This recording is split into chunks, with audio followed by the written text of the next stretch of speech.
antes de fazer o networking, você tem que entender primeiro quem é você.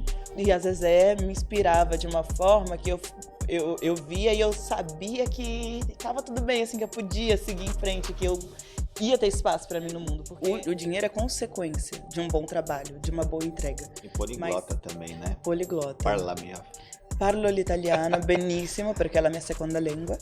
Poi dopo I speak English.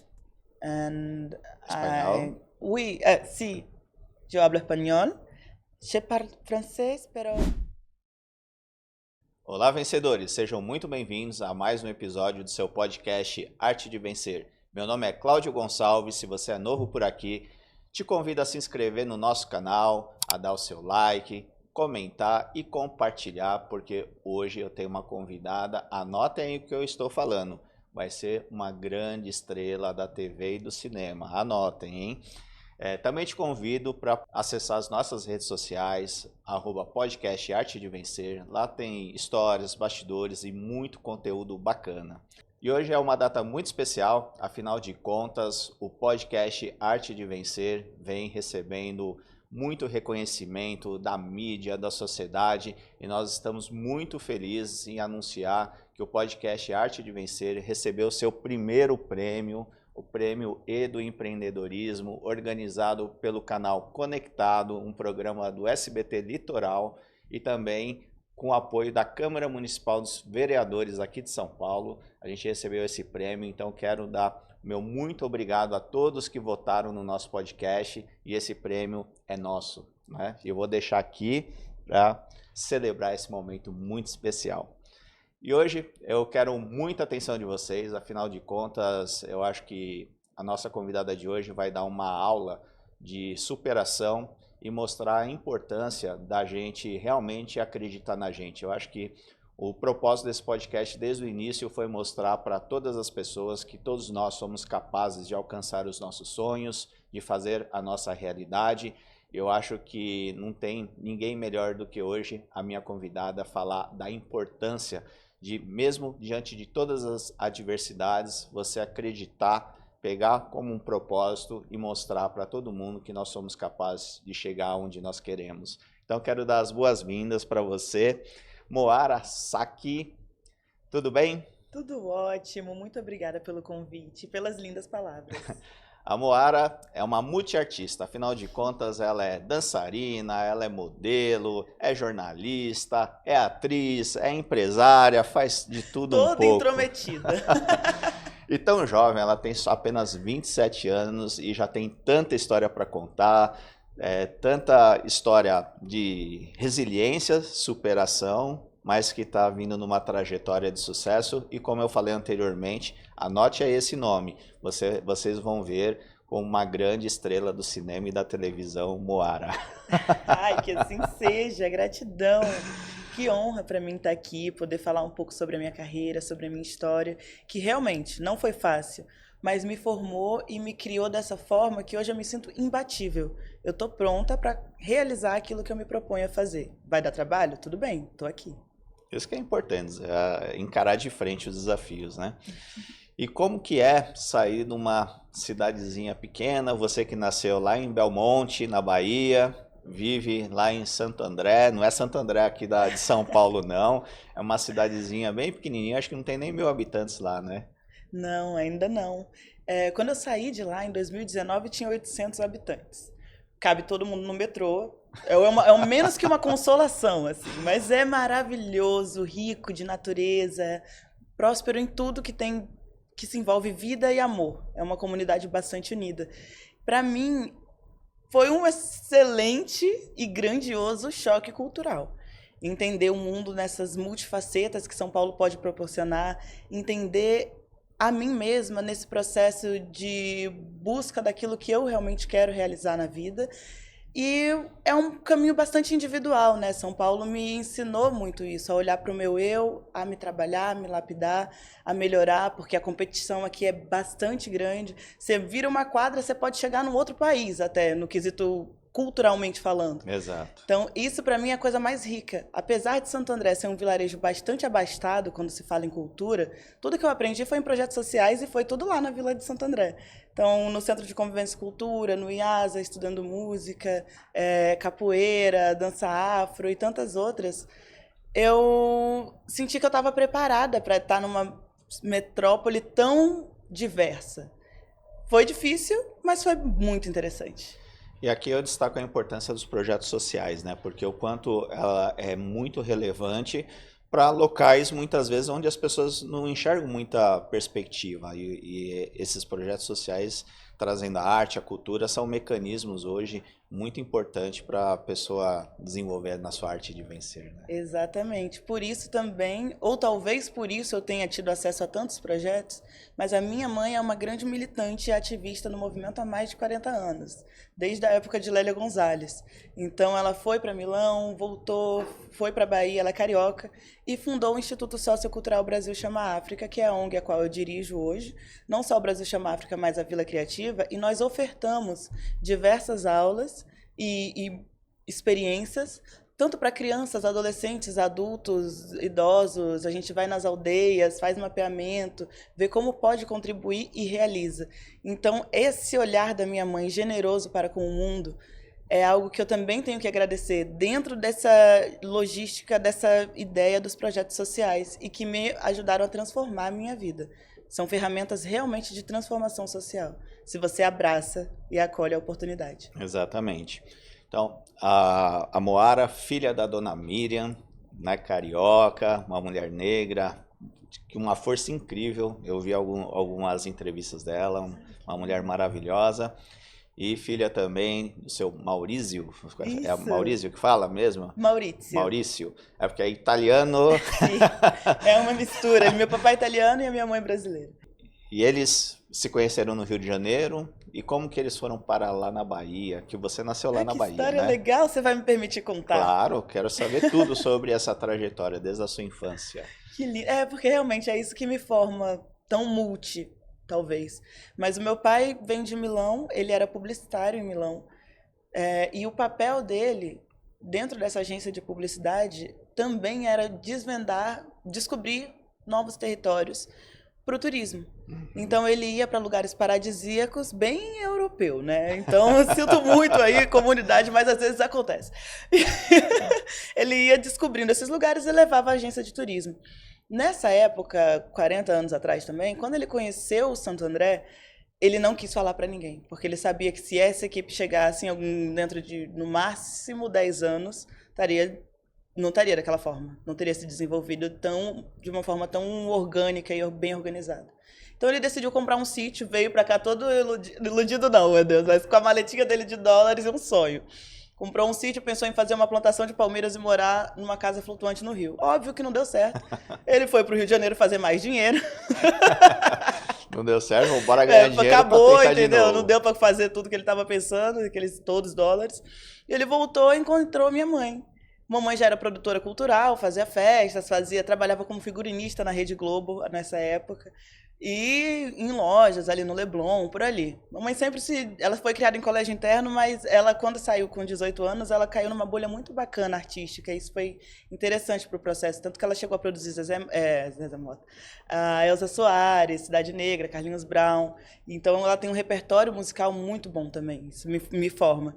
E aí se conheceram, decidiram se casar e ir morar na Bahia, mas para se casar eles foram para Milão, porque o papai realmente precisava fazer mais dinheiro. Ele veio achando que a vida era vamos comer, como é que é? Água de coco e banana e fé.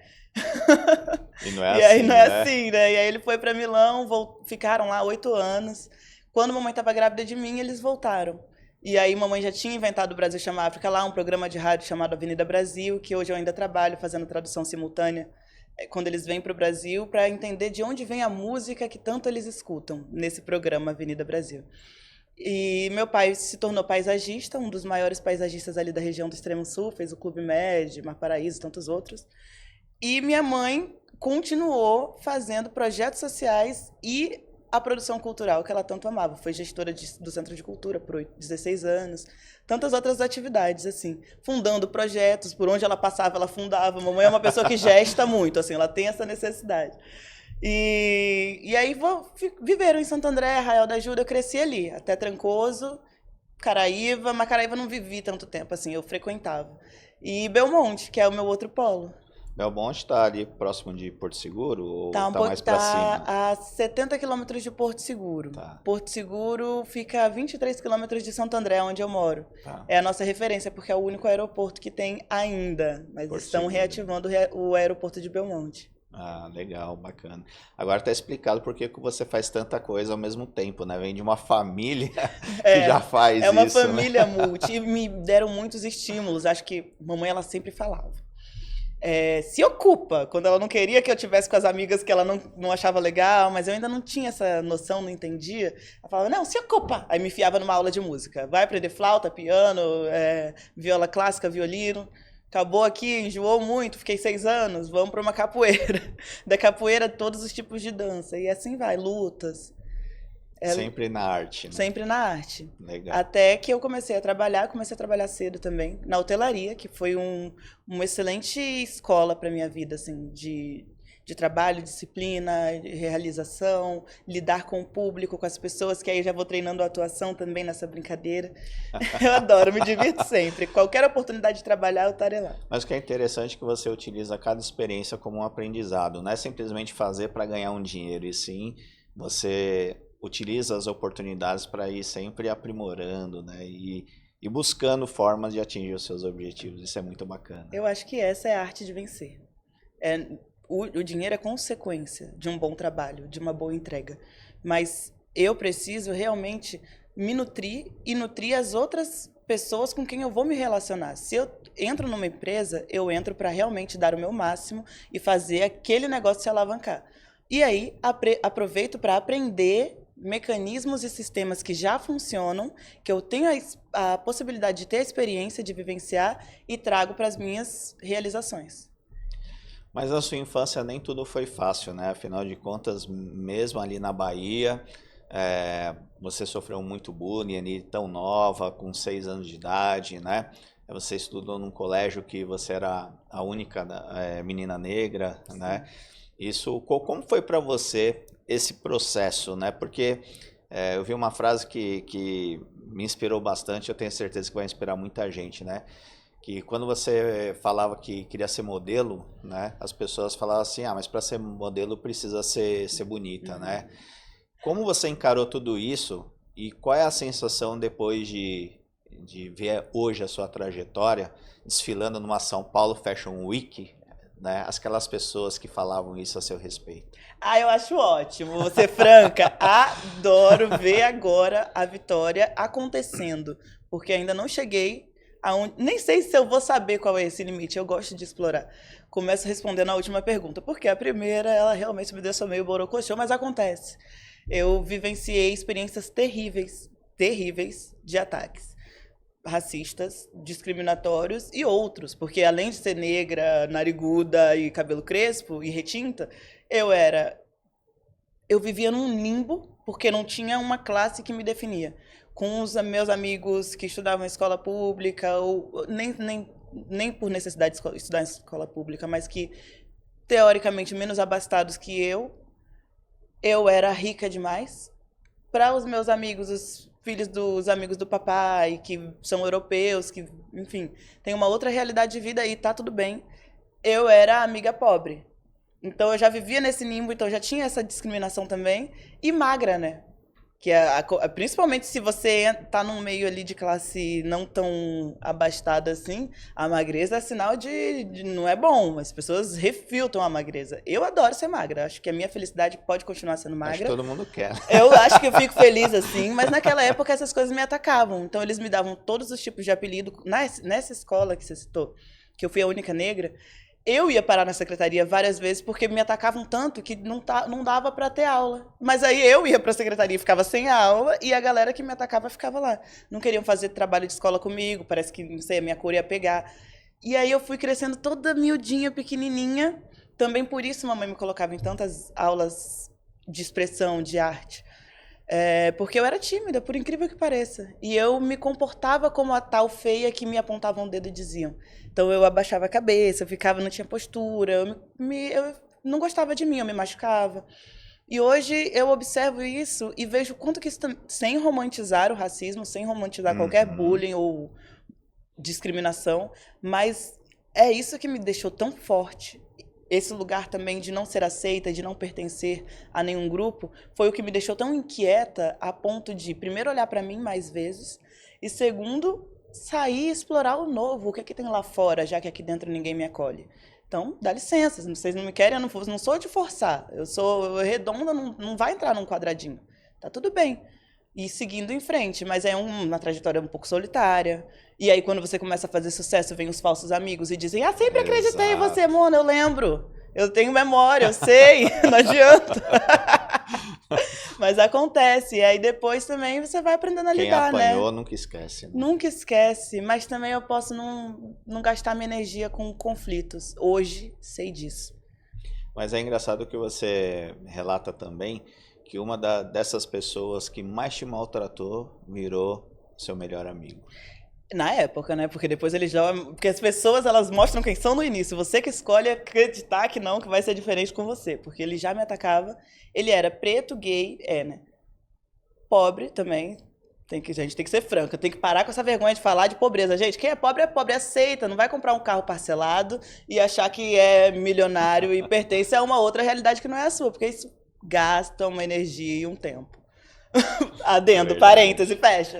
E aí, esse amigo preto, pobre, gay e filho de mãe solteira também, eu falo isso, não é uma coisa, é uma característica que é importante para entender o conceito e analisar quais foram os traumas que também atingiram essa pessoa para ele tentar trazer esse abuso para cima de mim. Então ele achava que eu era a pessoa mais fraca, porque eu sou tudo isso, mas eu sou mulher, não sou gay, mas eu sou mulher. E aí ele me atacava. Até que papai, ele paisagista, ele usava muito telefone. Então ele ganhava muito celular da Vivo, das operadoras na época, que ele ganhava pontos, ele não ligava, ficava com aquele lá do joguinho da cobrinha e me dava os celulares de última geração. Ninguém tinha celular, eu tinha um rosa que girava, fazia assim um negócio. Então ele se aproximou de mim por interesse. E eu sabia, mas naquela época, ainda estava na fase querendo ser aceita pelo mundo, fui comprando a amizade dele, deixando ele jogar. Hoje eu entendo que era comprar amizade, que agora eu não sei. Mas deixando ele jogar Pou no meu celular. E aí ele grudou em mim, depois conheceu todas as minhas amigas, e aí permaneceu. E a gente foi amigo por um tempo, e foi legal por um tempo. E depois acabou esse tempo. E tá tudo bem. Caem, né? Exatamente. Ou às vezes não era para ser uma pessoa para estar no meu ciclo. Hoje eu também limito muito isso, porque é um gasto de tudo. E eu não quero desperdiçar a minha energia. Acho que isso também entra na arte de vencer. Não quero desperdiçar a minha energia com qualquer coisa que não vai me elevar ou me botar para frente para atingir aquilo que eu realmente quero e mereço. Mas eu gosto sempre de falar da infância, porque eu acho que os pais têm um papel fundamental nisso, né? Porque o que acontece é o seguinte, você teve todos os problemas, né, externos, mas dentro de casa você tinha um modelo de pessoas que acolhiam, né, procuravam te ajudar, te apoiar, e que sempre apostaram em você, mas são pessoas que também tiveram que lutar e se provar, né? Então eu acho que isso fez toda a diferença, porque nem sempre é assim. Além do mundo externo, às vezes dentro da nossa própria casa a gente não consegue ter o acolhimento e o apoio necessário. Quantos lares não são feitos dentro desse cenário que a criança já cresce com assim, o mundo é assim, aceita, né? Até em casa a mãe reproduz falando do cabelo, poucos vão ter a oportunidade, né? E já se condenam de uma certa forma, né? Isso na sua casa, com seu pai, com sua mãe, nunca existiu. Sempre existiu a luta, né? Isso que eu acho que é fundamental. E isso me situou também politicamente, ideologicamente falando, mas dentro da arte, dentro da minha vida pessoal, do meu desenvolvimento, isso foi fundamental, ter esse lugar seguro em casa, onde eu podia não só desabafar, ser acolhida e abraçada, com muito amor, que o papai sempre falou, olha, tá vendo lá aquela pessoa mal-humorada? Fui pouco abraçado quando era criança, vem cá que eu vou te dar um abraço. E aí ele sempre foi muito carinhoso, e sempre acreditou, ai meu Deus, eu me emociono, me perdoa, mas ele sempre acreditou muito no meu talento, na minha vitória mesmo, em qualquer coisa que eu me propusesse a fazer. Porque quando eu era pequena eu queria ser astronauta, eu não queria ser nem modelo, muito menos artista, assim. Artista já era, mas não pretendia trabalhar com isso. O Sim. modelo foi só pra ser do contra, porque, poxa, toda hora alguém me humilhando, dizendo que eu era feia, que eu não sei o que eu não podia nem pedir nada. Por que tá dizendo que eu não posso? Aí eu me tornei modelo de pirraça, assim. Basicamente foi de pirraça. Mas astronauta eu queria de verdade. Tanto que depois eu pude fazer um filme com a NASA, eu fiquei super feliz, Que mas legal. aí depois te conto essa história. Só que papai sempre disse que eu posso tudo. Ele pesquisava todas as músicas africanas de países. Eu aprendi sobre geografia com meu pai, não foi na escola pública. Papai vinha não só de África, mas ele falava de Laos, Camboja, parecia que ele estava falando grego. E eu não entendia. Aí depois ele foi me apresentando com os livros, que ele sempre gostou de viajar, viajou o mundo todo, e com as músicas. Então ele pesquisava as músicas de territórios africanos, porque ele sabia que eu já gostava de dançar desde pequena. Me mostrava, não sei, fotos do... Quando eu falei, ai, meu cabelo tá horrível, ele... Para de falar besteira, você tá parecendo o Jimi Hendrix. E eu já fui conhecer o Jimi Hendrix e me apaixonei pela ideia do Jimi Hendrix. Foi só colocando os desafios. Exato. Né? E mamãe sempre me levando pra luta junto com ela, porque ela construiu o Brasil Chama África a partir de todos esses ataques. Que ela já era militante no Rio de Janeiro. E aí ela não tinha para quem recorrer quando ela percebeu que estava feia a mesma coisa, não era uma coisa que dava para lidar me mostrando foto de Zezé Mota e dizendo quanto é incrível viver e quantas pessoas lindas negras existem. Era algo que tinha que intervir mesmo. E ela fundou o Brasil Chama África junto com seus amigos, professores da época, parlamentares e afins, e criou essa rede de combate ao racismo dentro do extremo sul da Bahia. Levou a CEPROME, a Superintendência também de Promoção de Igualdade Racial, a Secretaria de Promoção de Igualdade Racial. E todas esses outros mecanismos públicos para Porto Seguro, que se estende agora para Santa Cruz Cabralha, que é a cidade vizinha. E a gente quer chegar em Belmonte. Esse sou eu que vou levar enquanto diretora executiva do Brasil Chama África, que é uma ONG que já existe há 18 anos. E vai chegar, porque é muito importante esse trabalho. Afinal de contas, dá oportunidade para muitas pessoas, muitas crianças. E você também começou seu desenvolvimento profissional, né, participando dos festivais, das aulas. Isso também te deu muitas oportunidades, né? Uhum. Mas me fala um pouquinho, Moara.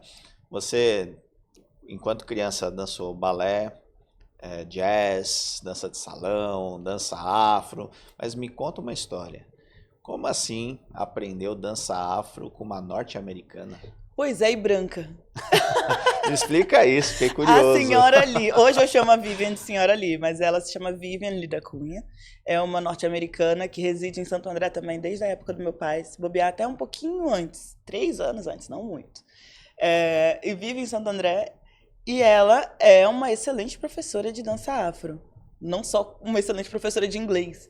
E ela me apresentou todos os movimentos, toda essa base que eu tenho da dança afro contemporânea, veio a partir da Vivian. A expressão corporal, o balé e todos os outros eu treinava no Centro de Convivência e Cultura, no qual minha mãe foi uma das sócias fundadoras também. Depois, hoje, tem outra gestão e continua o projeto. É muito legal ver as sementes germinando e gerando outros frutos, legal. Né? Que agora está independente. Eu tenho muitas outras pessoas incríveis fazendo acontecer e virão mais. E a Vivian, norte-americana e branca, me ensinou a dançar afro. Depois eu fui para Salvador, para a FUNSEB, vim para cá e fiz outras aulas com outras professoras, mas a base... Mas onde que ela aprendeu? Eu não sei, ela aprendeu com vários... Não, eu sei sim, perdão. Ela fez tem vários mestres. O mestre que eu conheço e que eu também pude ter aula se chama Caíto Odara, e ele mora em Arraial da Ajuda.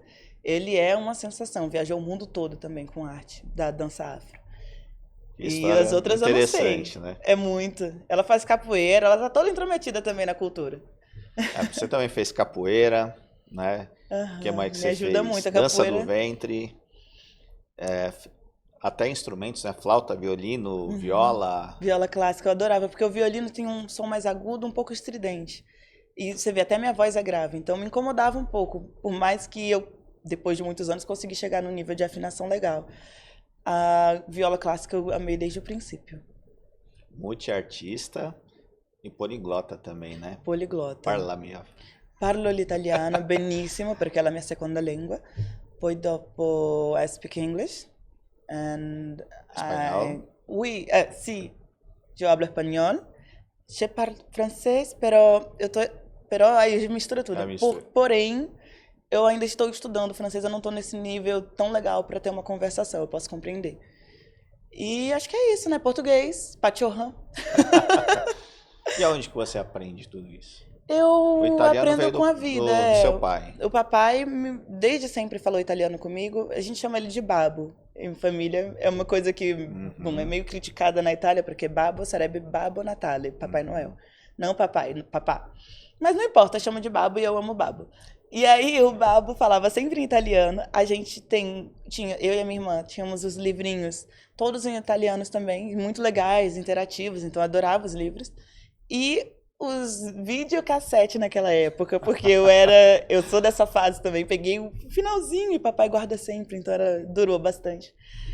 Eram todos em italiano também, os nossos filmes. Então, para mim foi Foi natural. natural, Eu né? não falava com o papai porque ele, além de ser publicitário, ele era formado em letras e filosofia. Então ele era sempre o professor. Eu não queria correr o risco de errar uma entonação, um l'accento, qualcosa, mas ele falava tudo em italiano e eu respondia em português. Até que eu cresci demais e ficou meio ridículo isso, então eu comecei a falar italiano com ele também. E aí justifica o porquê que você trabalhava na rádio fazendo as traduções, né? Exato, e a rádio que mamãe também fundou um projeto junto com a Mônica Paz, amiga dela, que é a Avenida Brasil, de música brasileira, que elas contam a história da música e apresentam a música horas tocando. Aí vem um grupo de jornalistas que pagam para a rádio não depender de mais ninguém e poder ter a sua opinião livre, e viajam juntos, os jornalistas e os ouvintes, para o Brasil. E aí a gente faz isso que nós chamamos de a Rede de Turismo Étnico da Bahia, que a gente começou com o apoio da Tâmara, que atua na Secretaria de Turismo lá de Salvador. E continuamos, agora estamos expandindo.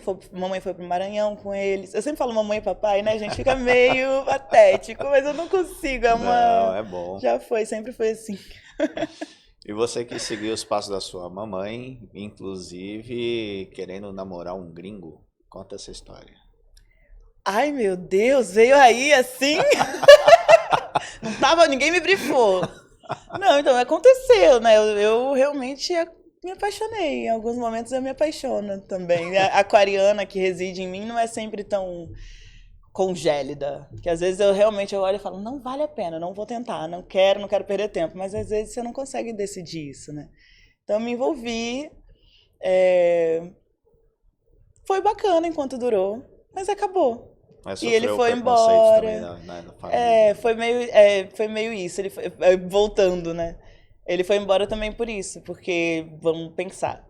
Primeiro falando sobre classe. Meu querido amor daquela época era uma almofadinha que jogava golfe e a família é toda irlandesa e ele também. E eu sou uma baiana, que não é nada menos que a Irlanda, e a minha família não tinha toda essa estrutura. Apesar de ter um belo sítio, apesar de ter um patrimônio interessante que foi construído há anos, né? Então, não foi nada herdado. É diferente. E aí, a família dele não gostava do fato de eu ser negra. E eles pontuavam isso. Mas até um momento ele ainda estava resistindo.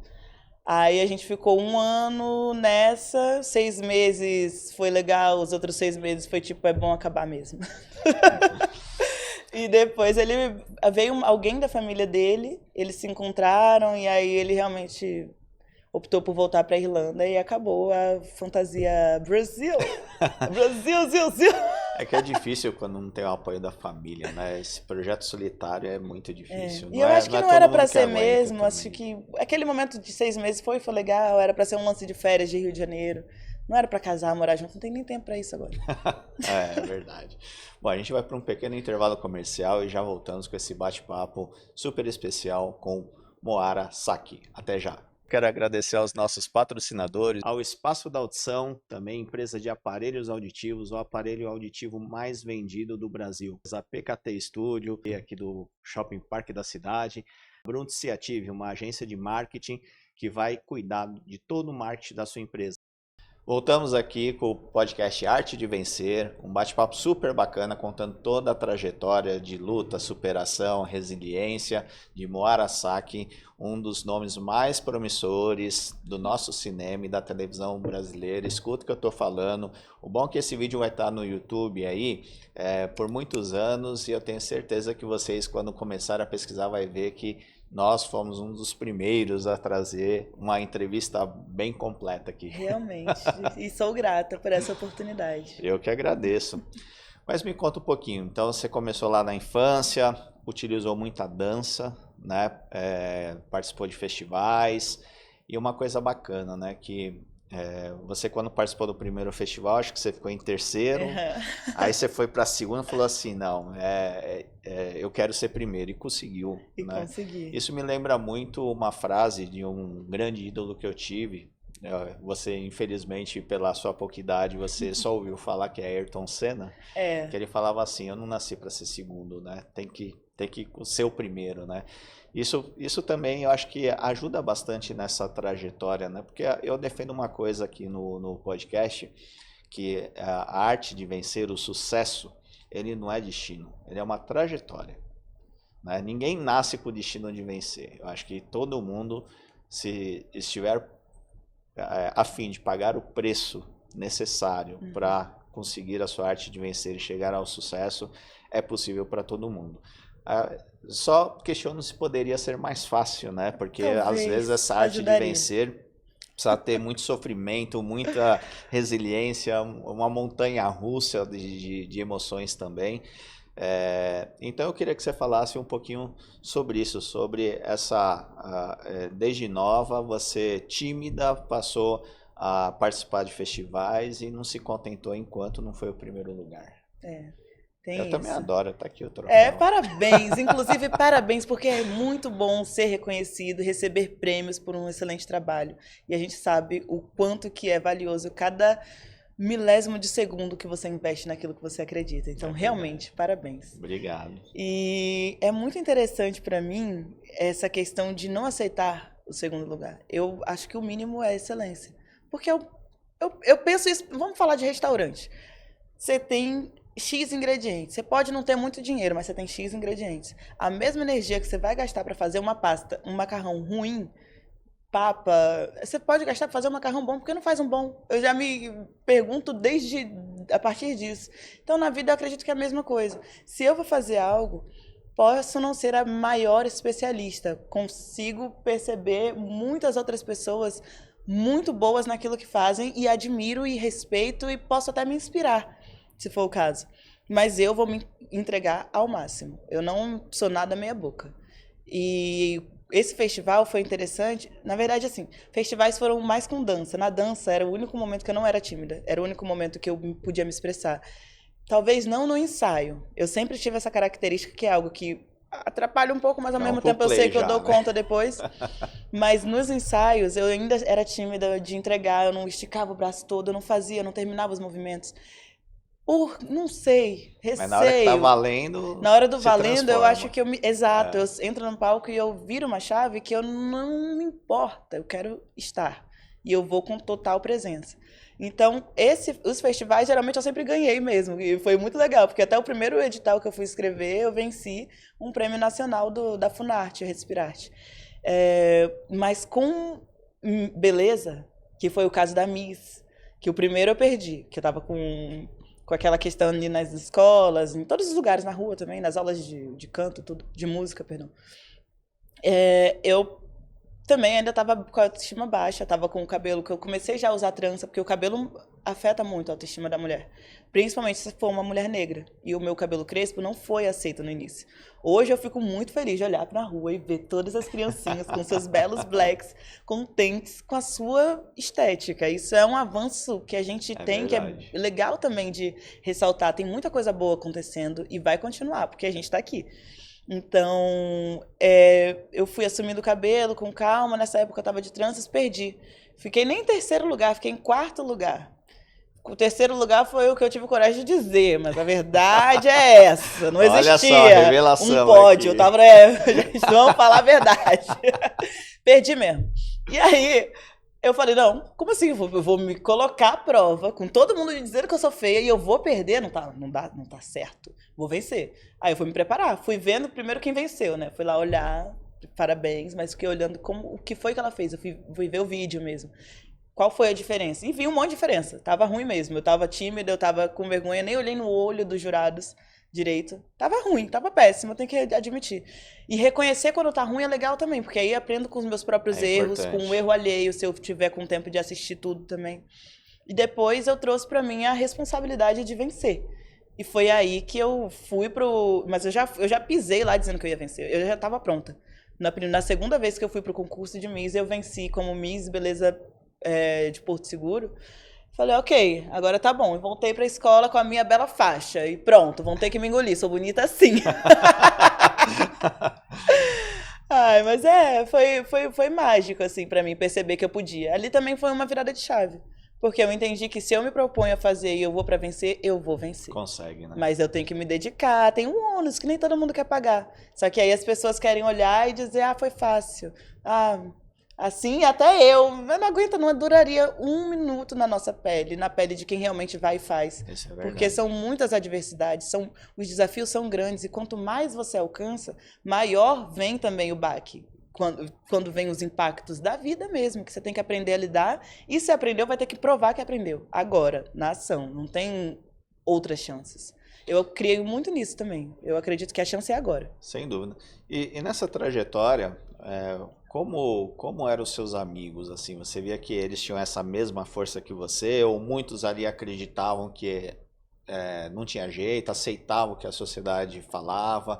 Como que era esse processo? Porque eu acho que você tem um papel de liderança muito visível aí.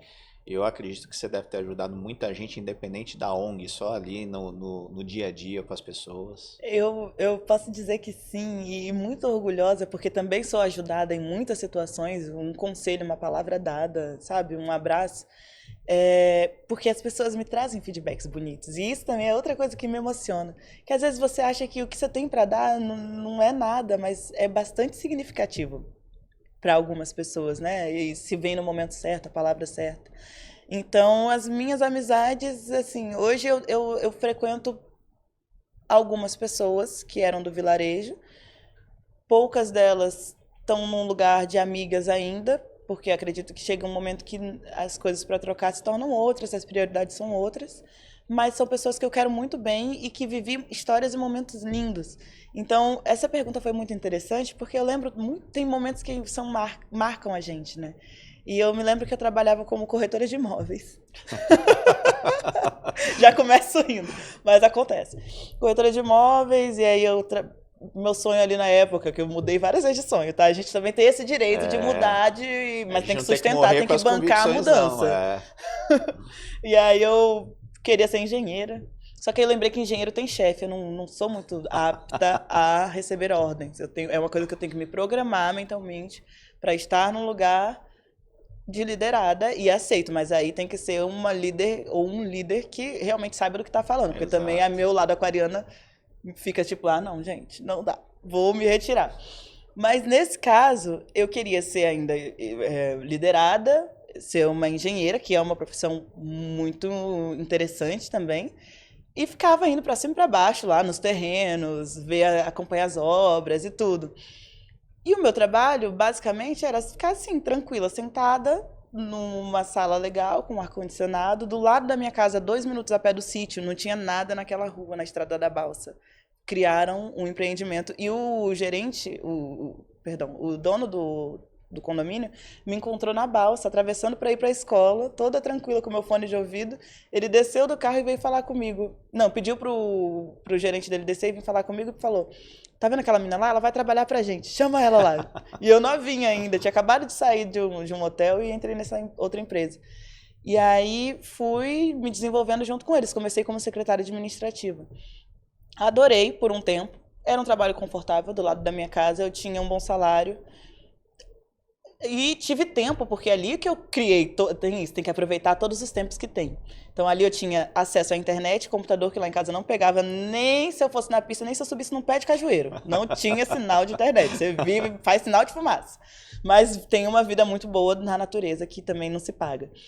E aí eu tinha acesso a tudo isso, criei meu portfólio, criei um site, comecei a falar com eu já tinha decidido que eu ia embora, porque eu já dançava, já vendia os nossos shows, eu sempre fui boa de vender. Então, ainda ganhava, além do meu cachê, eu ganhava a comissão da venda dos shows. Então, ali eu já estava empreendendo sem saber. E aí eu consegui essa possibilidade de vir para São Paulo, numa agência que me aceitou. Só que, lógico, na época eu saí disparando tudo, não tinha dinheiro, não pude vir no tempo, vim 10 meses depois, a pessoa que me chamou já nem existia mais, eu que decidi ficar, assumindo conta e risco. Cara e coragem. Exato, mas aí naquela época essa agência me deu um impulso de dizer, é possível, vai que vai dar certo. E aí, quando eu consegui isso, eu falei pra minha amiga, que eu nunca fui de falar muito, mas também, né, adoro ficar compartilhando boas notícias. Às vezes atrapalha, às vezes não. Espera acontecer para depois falar. Deixa eu ver também, vamos assistir esse podcast lindo, e aí a gente compartilha, fomenta, engaja com as coisas bem realizadas. Mas o que acontece? Eu falei pra essa minha amiga e ela me jogou um balde de água fria. Sabe aquelas pessoas ladras de sonho? Que não é nem por mal, ela era uma pessoa muito querida, mas eu acho que ela acreditava realmente nessa possibilidade limitada de vida. A gente nasceu aqui, a gente vive aqui, a gente trabalha aqui com as coisas que tem aqui. É porque as condições criam essas crenças limitantes, né? Pois é, mas assim, ela tinha muito mais condição que eu, inclusive, estudou a vida inteira em colégio particular, os pais eram donos de restaurante, ela não nesse quesito, olhando assim, né, ela poderia não ter se acomodado e tinha estímulos de outras regiões do país e do mundo para ir. Mas a importância da convicção que você teve e de estar com uma autoestima boa, né? Porque você passou por esse processo. Na hora que você acreditou em você, você teve a convicção de que eu poderia fazer qualquer coisa. Foi depois do e você ficou com uma autoestima elevada, isso te impulsionou. Porque o grande problema, às vezes, não está na estrutura, está dentro de nós, todo esse processo. Então é isso daí, tá vendo? A gente vai conversando e vai entendendo. Mas ela olhou pra mim, quando eu falei, eu nem conseguia falar que o que eu ia fazer, já estava tudo organizado. Falei, eu queria mais, sabe? Ela se revoltou, sabe quando dá pra ver no corpo? Mas você quer mais do que isso? Você trabalha num lugar com ar-condicionado. E foi ali que virou mais ainda a chave dentro do meu coração. Que eu falei, gente, se isso aqui é o máximo, eu tenho que sair daqui agora, não é amanhã, é hoje. Eu fui embora pensando nisso. E eu estava numa universidade muito boa, que ainda estou, a UFSB, que eu me formei pela Estácio, porque eu tive que ficar um tempo em São Paulo, mas eu adoro toda a engrenagem da academia, da Universidade Federal, de estar lá, de aprender a pesquisar, de me inteirar das informações fresquinhas. Então, a UFSB também me ajudou nesse processo de mudança. Porque eu tinha aqueles meus amigos de sempre, que tinha ainda as amigas do grupo de dança que sonhavam e tal, mas eu acho que na época, não sei se elas sonhavam tanto assim, no sentido de acreditar mesmo, de botar fé que era possível, mas a gente estava ali junta. E era uma questão, porque eu sempre penso à frente. E essas minhas amigas, elas questionavam, porque toda hora a gente tem ensaio, uma hora pega um curso que tem o ensaio ainda não tinha nem show marcado, mas a gente tinha ensaio. E eu ia em todos os ensaios. Mas aí tinha um curso que ia dar um certificado que não era a ver com arte, estava no Senac, estava em outras histórias, ou estava ajudando na ONG, e eu tinha que ir, porque eu sempre tive outras responsabilidades, eu nunca pude escolher uma vertente só, e isso não é nem questão de querer, escolha é não poder mesmo, nunca tive esse privilégio, eu sempre tive que dar conta de muitas coisas. E elas me criticavam por isso, mas ali também isso me incomodava, porque eu falava, gente, amiga que é amiga, quando alguém tá fazendo algo que é bom para si e que tá se desenvolvendo, eu torço por ela, eu falo, vai lá, sabe? E quando você voltar, me conta, que eu vou ficar feliz por você. Mas alguém também, ficar, né? tipo, te questionando, te puxando, permaneça aqui, fique só aqui, eu acho que isso não é amizade. Eu não quero, Exato. E se for, pelo menos não é o tipo de amizade que eu quero perto de mim. Eu quero gente que fale, vai, vamos! Exatamente. E essa é a diferença, assim, aí a universidade me colocou nesse meio onde eu tinha pessoas novas, então novos estímulos, pude experimentar uma nova Moara. Ali, naquele momento, eu já usava o nome Moara. Meu nome é Mônica Moara. Só que eu descobri que Mônica significa só, sozinha, solitária e viúva. E guerreira, mesmo? ainda por cima, Deus me livre. E Moara, a estrela que mais brilha em Tupi-Guarani. Pode ser também palavra. Fazer, ará, o dia.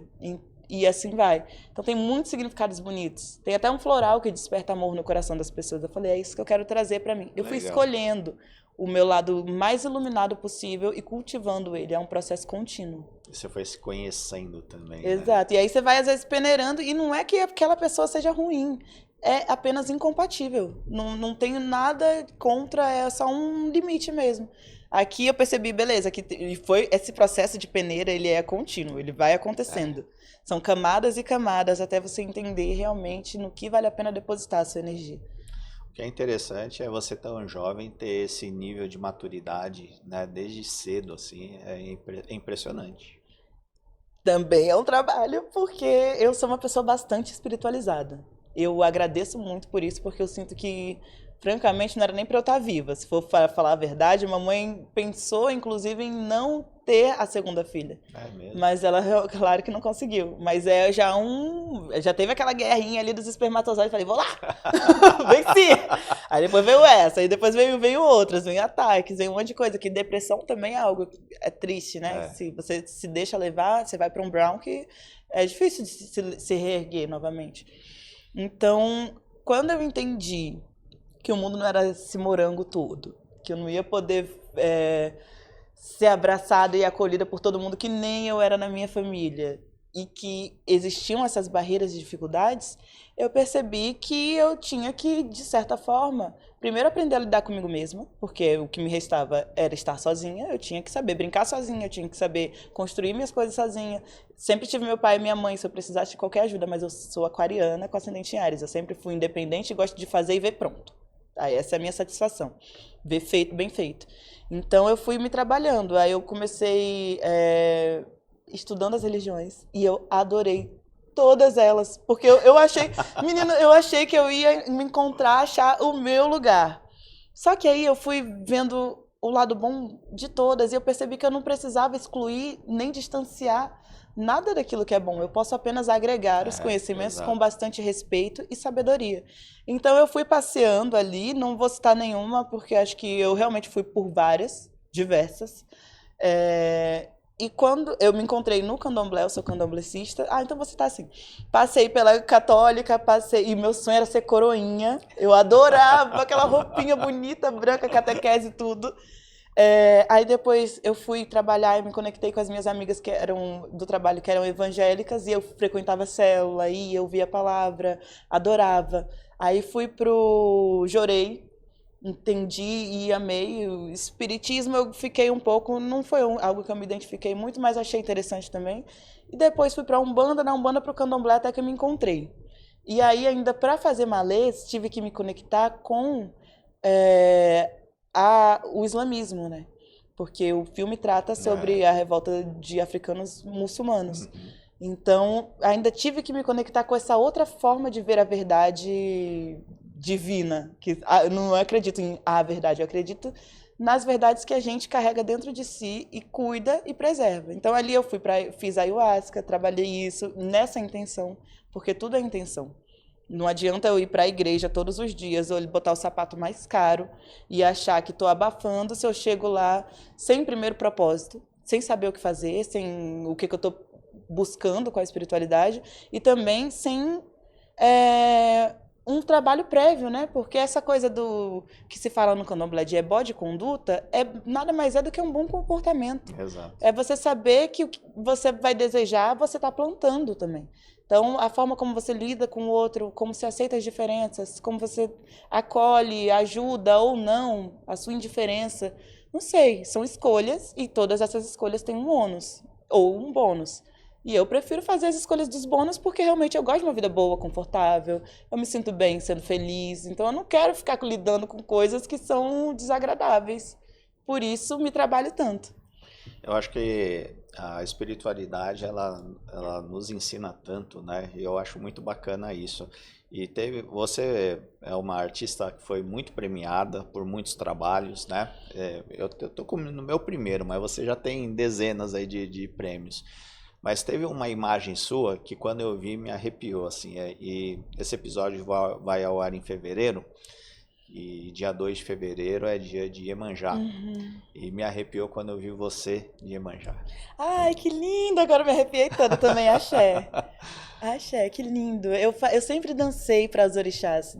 de quando eu comecei minha carreira com a dança em 2011. Ali ainda estava só no balé clássico, dança contemporânea. Mas em 2000, eu acredito que 2014, 15, 16 no máximo, eu comecei a fazer a dança afro e sempre tinha que dançar para Iemanjá, porque parecia que era para mim mesmo.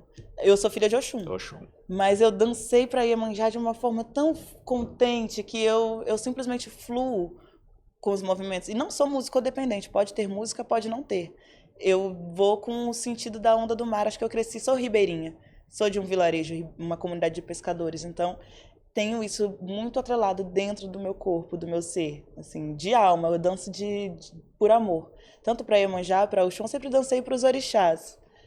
Os shows mais vendáveis na época, e depois eu comecei até a criticar Não, isso. e lindíssimos. Eu vi uns materiais na internet, até recomendo que vocês busquem esse material, porque vocês vão ficar encantados como eu fiquei, né? Gratidão, eu fico muito feliz porque eu acho que o papel da dança é emocionar. Se eu consigo, de certa forma, provocar qualquer sensação em alguém que me assista, que seja não gostei, eu sinto que valeu a pena. Mas se alguém assistir e ficar apático, não transformar nada, não mudar nada, aí eu acho que é melhor eu nem sair da minha caminha, ficar bem confortável vendo algo. Um vídeo no YouTube, um podcast. Mas uma coisa bacana que você falou foi que você conheceu praticamente tudo e viu ali muitas coisas interessantes e boas. Eu acho que isso é importante. Eu também já frequentei um pouco de tudo. Apesar que eu me encontrei numa religião afro também, que é a Umbanda, eu sou Que da legal. Umbanda, né? E por isso que eu falo que nos ensina muito. Eu acho que foi aonde eu mais aprendi sobre quem eu sou, sobre o meu papel aqui, sobre a sociedade, enfim, eu acho que é onde eu encontrei mais respostas, né? E eu acho fundamental a gente não só se encontrar, mas também ter passado por outras e ver que todas elas tem os seus princípios, os seus valores, tem as coisas boas, né? A gente também não é obrigado a concordar com tudo, essa que é a grande Exatamente, verdade. eu já trabalhei até numa Mas, loja maçom. exato, a gente não é obrigado a concordar tradução. com tudo, né? Mas eu acho que nos engrandece bastante, então eu acho muito legal. Engrandece e ajuda a olhar o outro com E como eu adoro generosidade. as danças de orixás tudo, eu fiquei encantado quando eu vi seu material. Ai, que alegria! Que bom também estar num lugar de poder falar disso com naturalidade. Porque é tanto preconceito, né, hoje em dia. Não só Verdade. hoje em dia. Aliás, tem os prós e tem os contras. Porque se pensar bem, eu tenho até saudade do tempo que o povo tinha medo de macumba. Porque hoje tá tudo tão... Eu juro! Tá tudo tão banalizado. Você pega um celular, você acha que você vai aprender a fazer um negócio... Você não, primeiro, você não aprende. Segundo, não dá nem tempo de entender o fundamento e quais são as consequências daquele ato. Exatamente. E qualquer Tem coisa muita você gente fazendo encontra por coisa aí sem para vender, saber. principalmente, exato, na internet, que né, não é bacana. Então, desse ponto, ter medo da macumba achava até bom. Mas esse lugar de respeito, de acolhimento, de olhar para cada um na sua diferença e dizer, tá tudo bem, bem-vindo, tá ótimo. Acho que a gente chegou num lugar, tá chegando num lugar, tá avançando. Por um lado, tem uma grande soma de pessoas que ainda tem uma mente dogmática e se fecha, mas eu acredito que as próximas gerações já estão chegando de uma forma mais... Com outra mentalidade. Exato, mais maleável, mais fácil de compreender e pode levar isso para casa, né, para os pais. Exato. Bom, a gente vai para mais um pequeno intervalo comercial e já voltamos com esse bate-papo super bacana com Moara Saki. Até já. Fala pessoal, Diego da Eletrodeal. Nós da Eletrodeal somos referência no mercado de tecnologia, em automação, áudio e vídeo, home cinema, piso aquecido, aromatização, redes Wi-Fi, focado em trazer para o nosso cliente conforto, segurança, comodidade, ligado a uma experiência imersiva, fazendo assim com que ele tenha a melhor experiência. Bom, voltamos. Um bate-papo super gostoso, super bacana com a Moara. Agora eu queria entrar num outro lado, que é o seu grande sucesso. Né? Adoro! Vamos falar de sucesso! Você tem trabalhos maravilhosos, já foi muito premiada, mas teve um trabalho especial que te colocou na grande vitrine, né? Que foi um clipe, né? O Gueto, no clipe da Isa, né? E eu queria que você falasse um pouquinho sobre isso, como surgiu essa oportunidade, como foi esse convite. Eu vou falar com muito prazer. Eu sou muito grata à Isa, sou muito grata ao Felipe Sassi, a toda a equipe. A equipe da Isa é formidável, assim. Isso já muda muito, né? Esse trato com os humanos. E a experiência de fazer, ela surgiu em 2021, era pandemia. Eu lembro que eu tinha que fazer vários testes de Covid e tudo. E uma amiga me mandou mensagem. Amiga, ela era produtora de elenco, com quem eu trabalhava na época também, a diretora da agência Todes. E ela me mandou mensagem e falou, Moara, você consegue fazer um sotaque de carioca? Aí eu respondi, ih, garota, eu, hein, tá me tirando, eu sou cria da RJ. Aí, brincando, não sabia que ela ia mandar isso pro diretor e nem sabia que ia me tornar amiga do diretor, que eu amo de paixão, os dois. Tanto o Felipe quanto o Caio, que é o namorado do Felipe, e que acho que fez o roteiro. E aí, ela mandou a mensagem do Felipe, que é o diretor, aprovada. Eu falei, vamos lá, mas eu não sabia que eu ia encontrar a Isa. Eu não sabia nada, na verdade, que eles não passam informação nenhuma, principalmente quando se trata de Isa, que os fãs dela são maravilhosos, eles encontram tudo. Eles chegaram lá no final da gravação, não sei quem que vazou a informação, mas eles chegaram lá. Impressionante. Os fãs são incríveis, eles realmente sabem o que fazer, mas aí não passaram nenhuma informação. Cheguei lá sem saber o que fazer, mas toda animada, fresquinha, vambora. Aí comecei o processo de beleza, já fui me encantando pela equipe, foi a primeira vez que a gente tinha trabalhado juntas, depois surgiram outros convites, e agradeço. E depois chegou a minha vez. Quando chegou a minha vez, eu descobri que eu tinha uma fala. Não, acho que eles já tinham falado que tinha uma fala e tal, que tinha que ser no ritmo na gíria de carioca. Por Falei, isso tudo que bem. te perguntaram, né? Exato. Mas aí eu não sabia o que eu ia falar. Aí cheguei lá, era o Rafael, ó! Aí esse negócio pegou, virou um bordão. A Isa tem esse dom também. E aí eu falei, bom, ok, vamos lá. Imitei minha tia Mirinha. Eu lembrei muito dela gritando, ô, Júnia, pega não sei o que, não sei o que, não sei o que lá embaixo. Ela é assim. E aí o Júnior é meu primo. E eu imitei isso, porque tem um negócio de um gingado, tem um lance de corpo também. O carioca fala muito com o corpo. E aí, a primeira, acho que eu não tinha entendido ainda, não fui na potência total. Aí eles pediram pra regravar, na segunda fechou. E aí fizemos depois a outra com a entrada com o outro rapaz e tal. E foi muito legal, foi muito divertido. A Nídia Aranha, que era a diretora criativa, Nídia, o índio, todo mundo, chegou, ela falou, vem cá, deixa eu te ajudar, porque ninguém te falou nada, né? Meu Deus do céu, coitada da menina, joga a menina aqui! E ninguém fala nada. Ela me explicou um pouquinho, aí eu consegui agir. Mas é legal também não saber, porque aí você não vai com tanta preparação, que aí você não fica engessado. Acho que esse também é um dos meus diferenciais.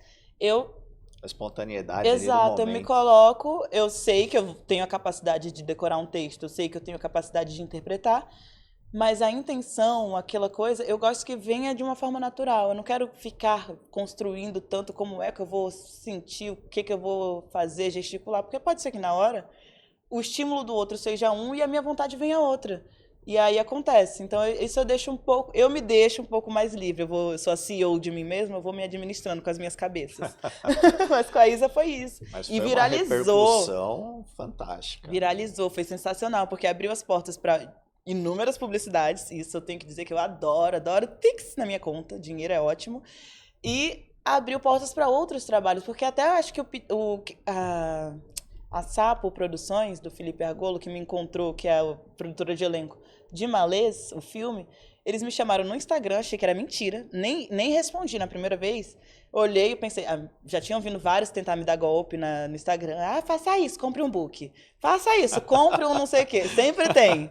Então eu já estava de saco cheio, eu não sou uma pessoa muito paciente na vida, paciência é uma coisa que eu me trabalho muito para manter, mas tudo bem. Faz parte. Faz parte do meu temperamentozinho. Põe um pouquinho de Oxalá aí. Axé. Oiê, babá. E aí, O que eu tava falando? Já me esqueci. Você tá falando do Malês. Que eles me encontraram no Instagram. Então, a Isa, não sei nem se ela tem noção do tanto de transformação que ela proporcionou na minha vida, na minha carreira.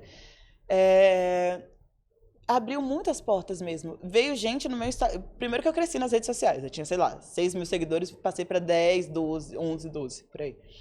Eu tinha acabado de chegar em São Paulo, tinha chegado em 2019, aí veio pandemia, então tinha um monte de coisa acontecendo. E aí veio gente me pedindo para mandar um áudio, me passando no WhatsApp, pra eu mandar um áudio falando, Rafael, ó, entrega de sacolé, e a pessoa colocar de despertador. Eu fiquei um pouco assim, falei, gente, será que eu mando assim? A pessoa vai ficar pensando em mim todo dia de manhã? Mas mandei, demorei e mandei. Aí depois, uma menina também, vários momentos aconteceram, mas eu vou contar esses dois porque foram os mais marcantes. Eu tava andando na rua, aqui em Pinheiros, indo pra uma aula de corpo, acho que era Pilates, uma coisa assim. E aí eu passei na rua, eu vi uma menina negra linda, eu tenho mania de cumprimentar assim com o olhar, a gente tem isso, né? As negronas, elas passam, a gente sabe, a gente se cumprimenta.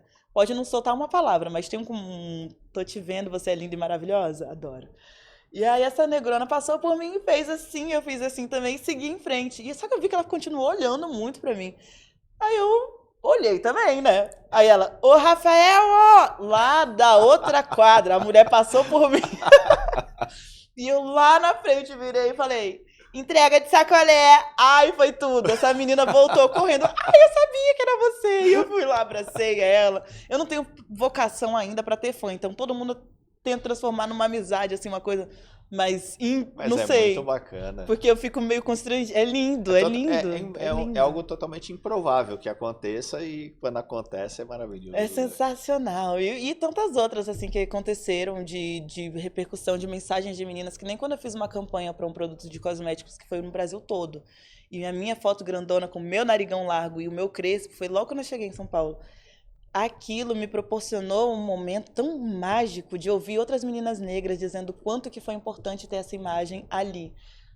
Se ver, é a primeira vez que se viam. Eu sei porque, é que nem quando falam, Thaís Araújo é a referência de atriz negra. Ela é uma referência de atriz negra, mas ela, no quesito estética, não chega nem perto da minha estética negra, e aquilo não me contemplava no sentido de representatividade, no sentido de beleza.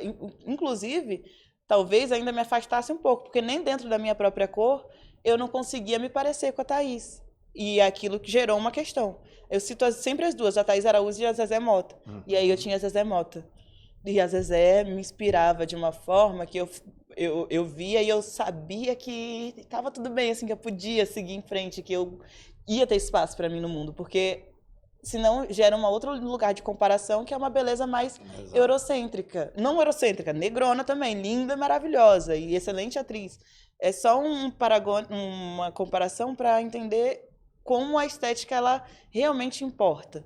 E eu entendi essas meninas que falavam comigo. Eu ia no perfil, tipo, elas eram retintas, tinham cabelo crespo, os traços bem largos, que são fenótipos que marcam muito, traços negroides que marcam muito e que são os primeiros a serem atacados. Então, para mim, aquilo que nem assim como a Isa, venci. Assim, eu me senti vitoriosa de estar ali, de poder representar e de ser bem acolhida. Que bacana. Eu queria falar um pouquinho agora sobre malês. Você citou em duas situações, né, da importância de compreender o islamismo, né, e queria saber como surgiu o convite, que é um longa-metragem, né, dirigido pelo Antônio Pitanga, um grande nome, e como foi essa carreira de atriz, porque você já atuava antes de malês ou não? Eu já atuava, mas na verdade eu comecei a dizer que eu era atriz quando o Globo publicou Mora Saque Atriz. E isso também foi em 2022. Foi 2021 e 2. E ali eu já tinha feito. Comecei com contações de histórias. Quem pagou, já que eu tô aqui podendo contar a minha história, eu tô muito feliz por estar aqui agora, eu vou dizer até quem foi que financiou o meu primeiro curso de teatro, porque eu era muito tímida, eu trabalhava num hotel e eu tinha que lidar com o público. E o dono do hotel, não foi um gerente, não foi, sabe, foi o dono do hotel, que hoje, inclusive, comprou um shopping que tem um cinema e que vai lançar Malês lá agora, dia 12 de fevereiro, em Porto Seguro, no cinema. Eu pude ganhar esse curso do Luigi porque ele acreditava no meu potencial, assim.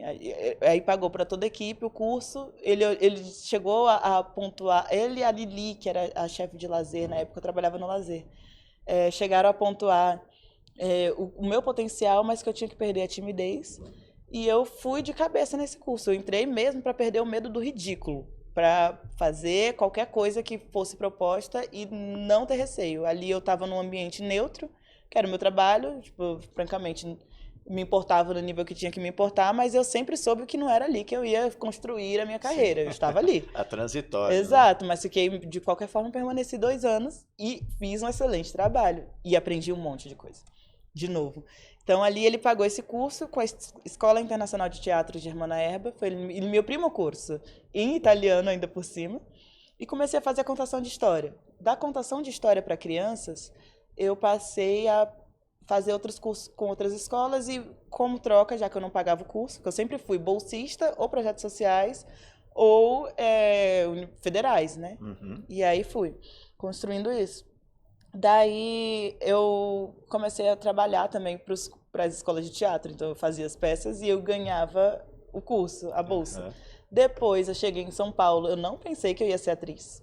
Atriz, cantar, tudo isso, são sonhos que eu tinha dentro de mim, mas eu achava que era meio impossível. Os outros eram mais possíveis porque é mais sobre dedicação e vambora. Então, a multiartista, ela tinha ainda essa trava de dizer, eu quero cantar, eu quero atuar. Demorei para chegar nesse lugar, acho que estou chegando agora ainda, essa aceitação. Mas acho que depois de Malês... Eu acho que eu me consagrei muito felizmente com pessoas sensacionais e que muito generosas. Eles doaram muito. Não tô falando só de... Tipo, eu tô falando de tempo mesmo, de estar ali, de conversar, de tempo de qualidade. Às vezes a gente não tava treinando, mas a gente tava junto. aprendizado, deve ter sido uma escola fantástica. Foi uma escola fantástica. E assim como esse curso que eu fiz, depois cheguei aqui em São Paulo, fiz a ETEC das Artes, fiz a SP Escola de Teatro, e fui fazendo vários outros particulares também, para estudar métodos, o Strasberg, o Meisner, Stanislavski, lógico, né, que é a base. Então eu escolhi me aperfeiçoar dentro da área. Mas o cinema é muito difícil de fazer, né? O cinema eu sempre trabalhei com audiovisual por conta dos videoclipes, porque aí foi eu cheguei, o primeiro foi do Baiana System, que eu adorava. E eu fiquei lembrando, porque mamãe odiava que eu ouvisse música brega. Tipo, que tem na Bahia, né? Pagodão baiano e tal. Ela queria que eu ouvisse MPB, bossa nova, sei lá. Eu ouço tudo isso, mas eu sou um mix. Me fez na Bahia, meu amor. Atura ou surta? Espero que ela não surte. E eu ouvia. E eu pensei, quando eu fiz o clipe de Baiana System, eu falei, cara, se eu não tivesse fugido da mamãe, ido pro campo, ouvir aquele paredão brega que ela falava, eu não ia saber lidar agora, porque o Baiana tem essa mistura. É música latino-americana pura, então vai ter esse mix, né? E aí foi legal ter essa base também. Então, é como você vê, tudo agrega na vida, qualquer experiência, só que você tem que olhar com os bons olhos. Você tem que estar atento e desperto. E qual foi o seu sentimento em ver agora você nas telas? Foi bom. O primeiro foi meio assim, tipo, socorro, tira isso daqui. Não posso mentir. Eu fiquei meio constrangida, assim, porque era grandona e eu tava lá e a minha voz, que eu detesto ouvir minha própria voz, eu só ouço quando eu realmente preciso, vou ter que ouvir pra ouvir esse podcast e ver o que eu falei, né?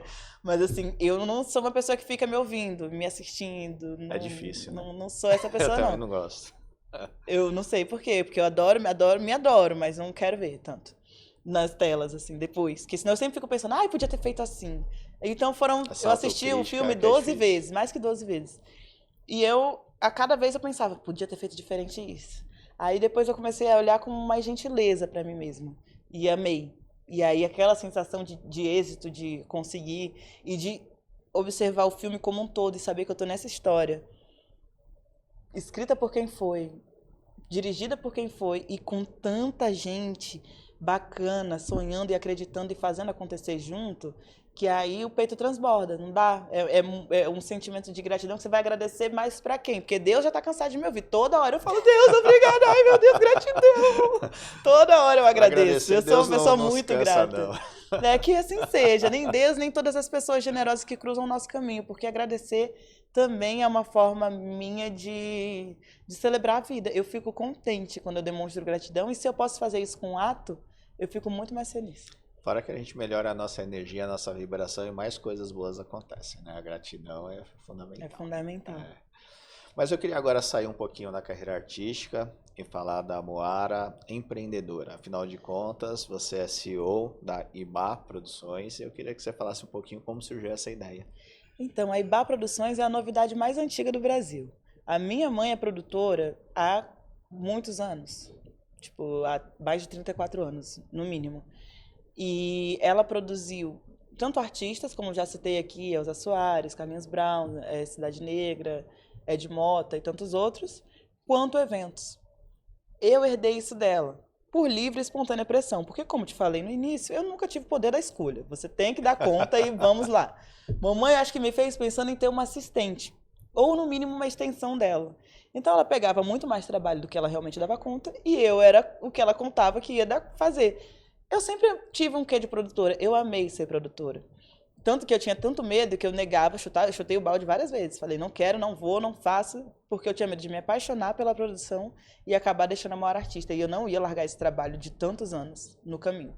Então eu deixava um pouco bem separado e fazia produções pontuais, ajudava ela no off, não queria nem aparecer.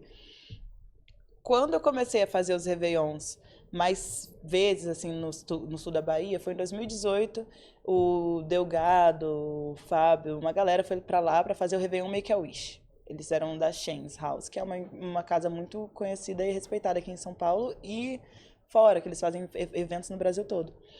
E aí foi muito bacana, porque trabalhar e fazer uma produção muito bem feita, com dinheiro também sempre é um bom ponto, resolve muita coisa. E bom gosto, dá prazer de fazer. E ali eu já estava sentindo que eu ia. Aí passou o outro Réveillon, eu vim para São Paulo, não estive, minha mãe ficou fazendo lá sozinha. Depois veio mais um, fiz mais um, aí depois fiz mais um, aí quando eu fui eu falei, ai meu Deus, já tinha gente me procurando para fazer coisa em Porto Seguro, em outros lugares que eu não tinha nem divulgado ainda, só no boca a boca já estava chegando. Falei, cara, eu preciso ser franca, eu gosto realmente de dinheiro, eu quero trabalhar para fazer o meu tempo ser livre cada vez maior, ou pelo menos o tempo que eu possa escolher o que eu vou fazer, e ter mais dinheiro para investir tanto no meu conforto, mas também na segurança da minha família, na minha segurança e no meu bem-estar. O que é o meu bem-estar? Poder fazer arte. Eu não quero depender de alguém que vai me dizer um sim ou um não. Essa parte também é legal. Eu posso fazer isso e estou disposta, estou aqui, inclusive, fazendo isso agora e bancando as minhas gracinhas. Mas eu não sinto que eu preciso disso a vida inteira.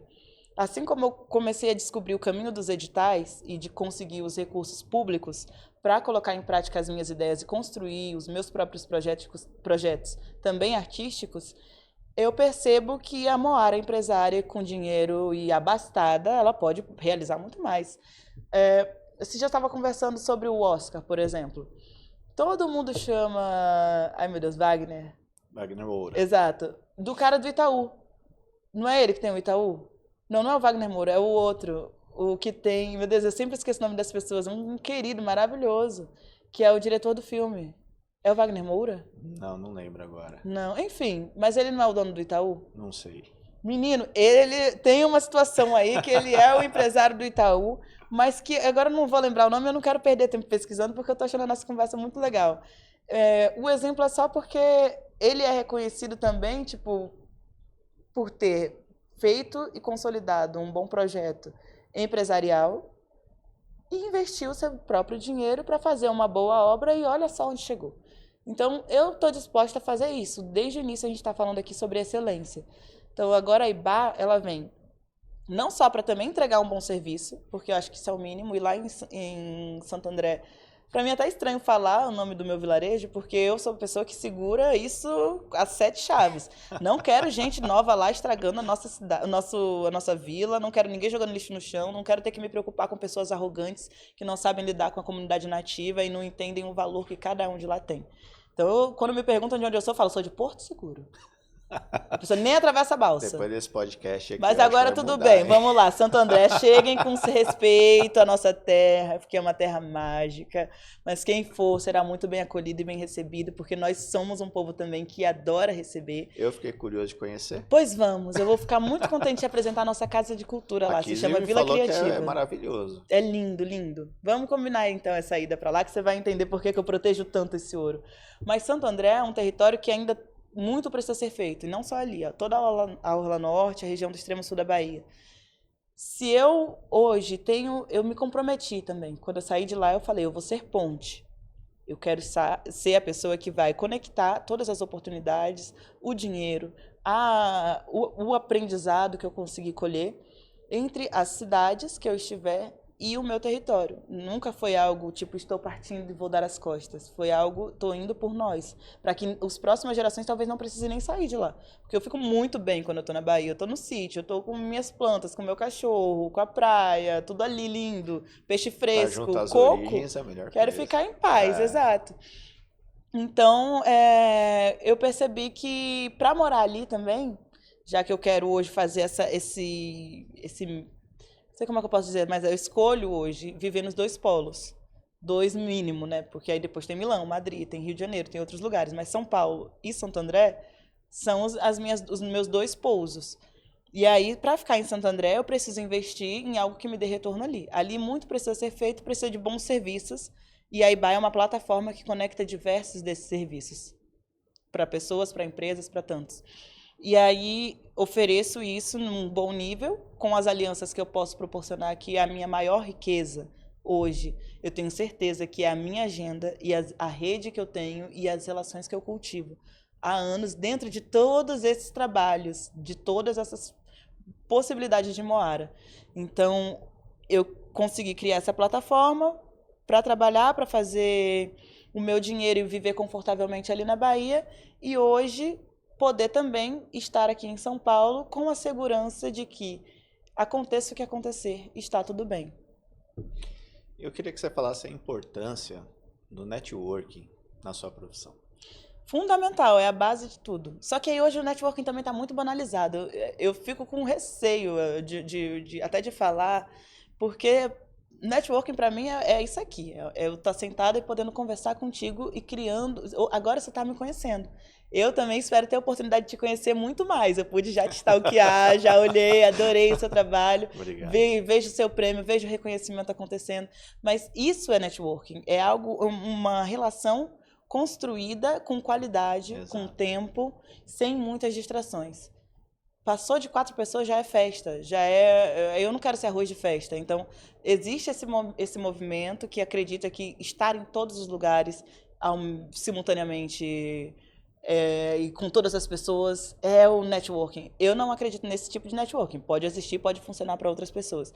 No meu nicho, que eu entendo que eu quero sempre cobrar mais. O meu foco é entregar melhor para cobrar mais. Porque é isso, né? Eu valorizo muito o tempo. Eu percebo que o networking, ele acontece, primeiro, para mim, ele se passou de gerações. E isso eu agradeço à minha família. Minha mãe e meu pai também são muito bem relacionados.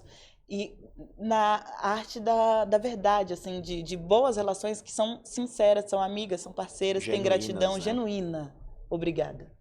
E eles têm filhos, essas pessoas. Então, eu fui sendo amiga dos filhos.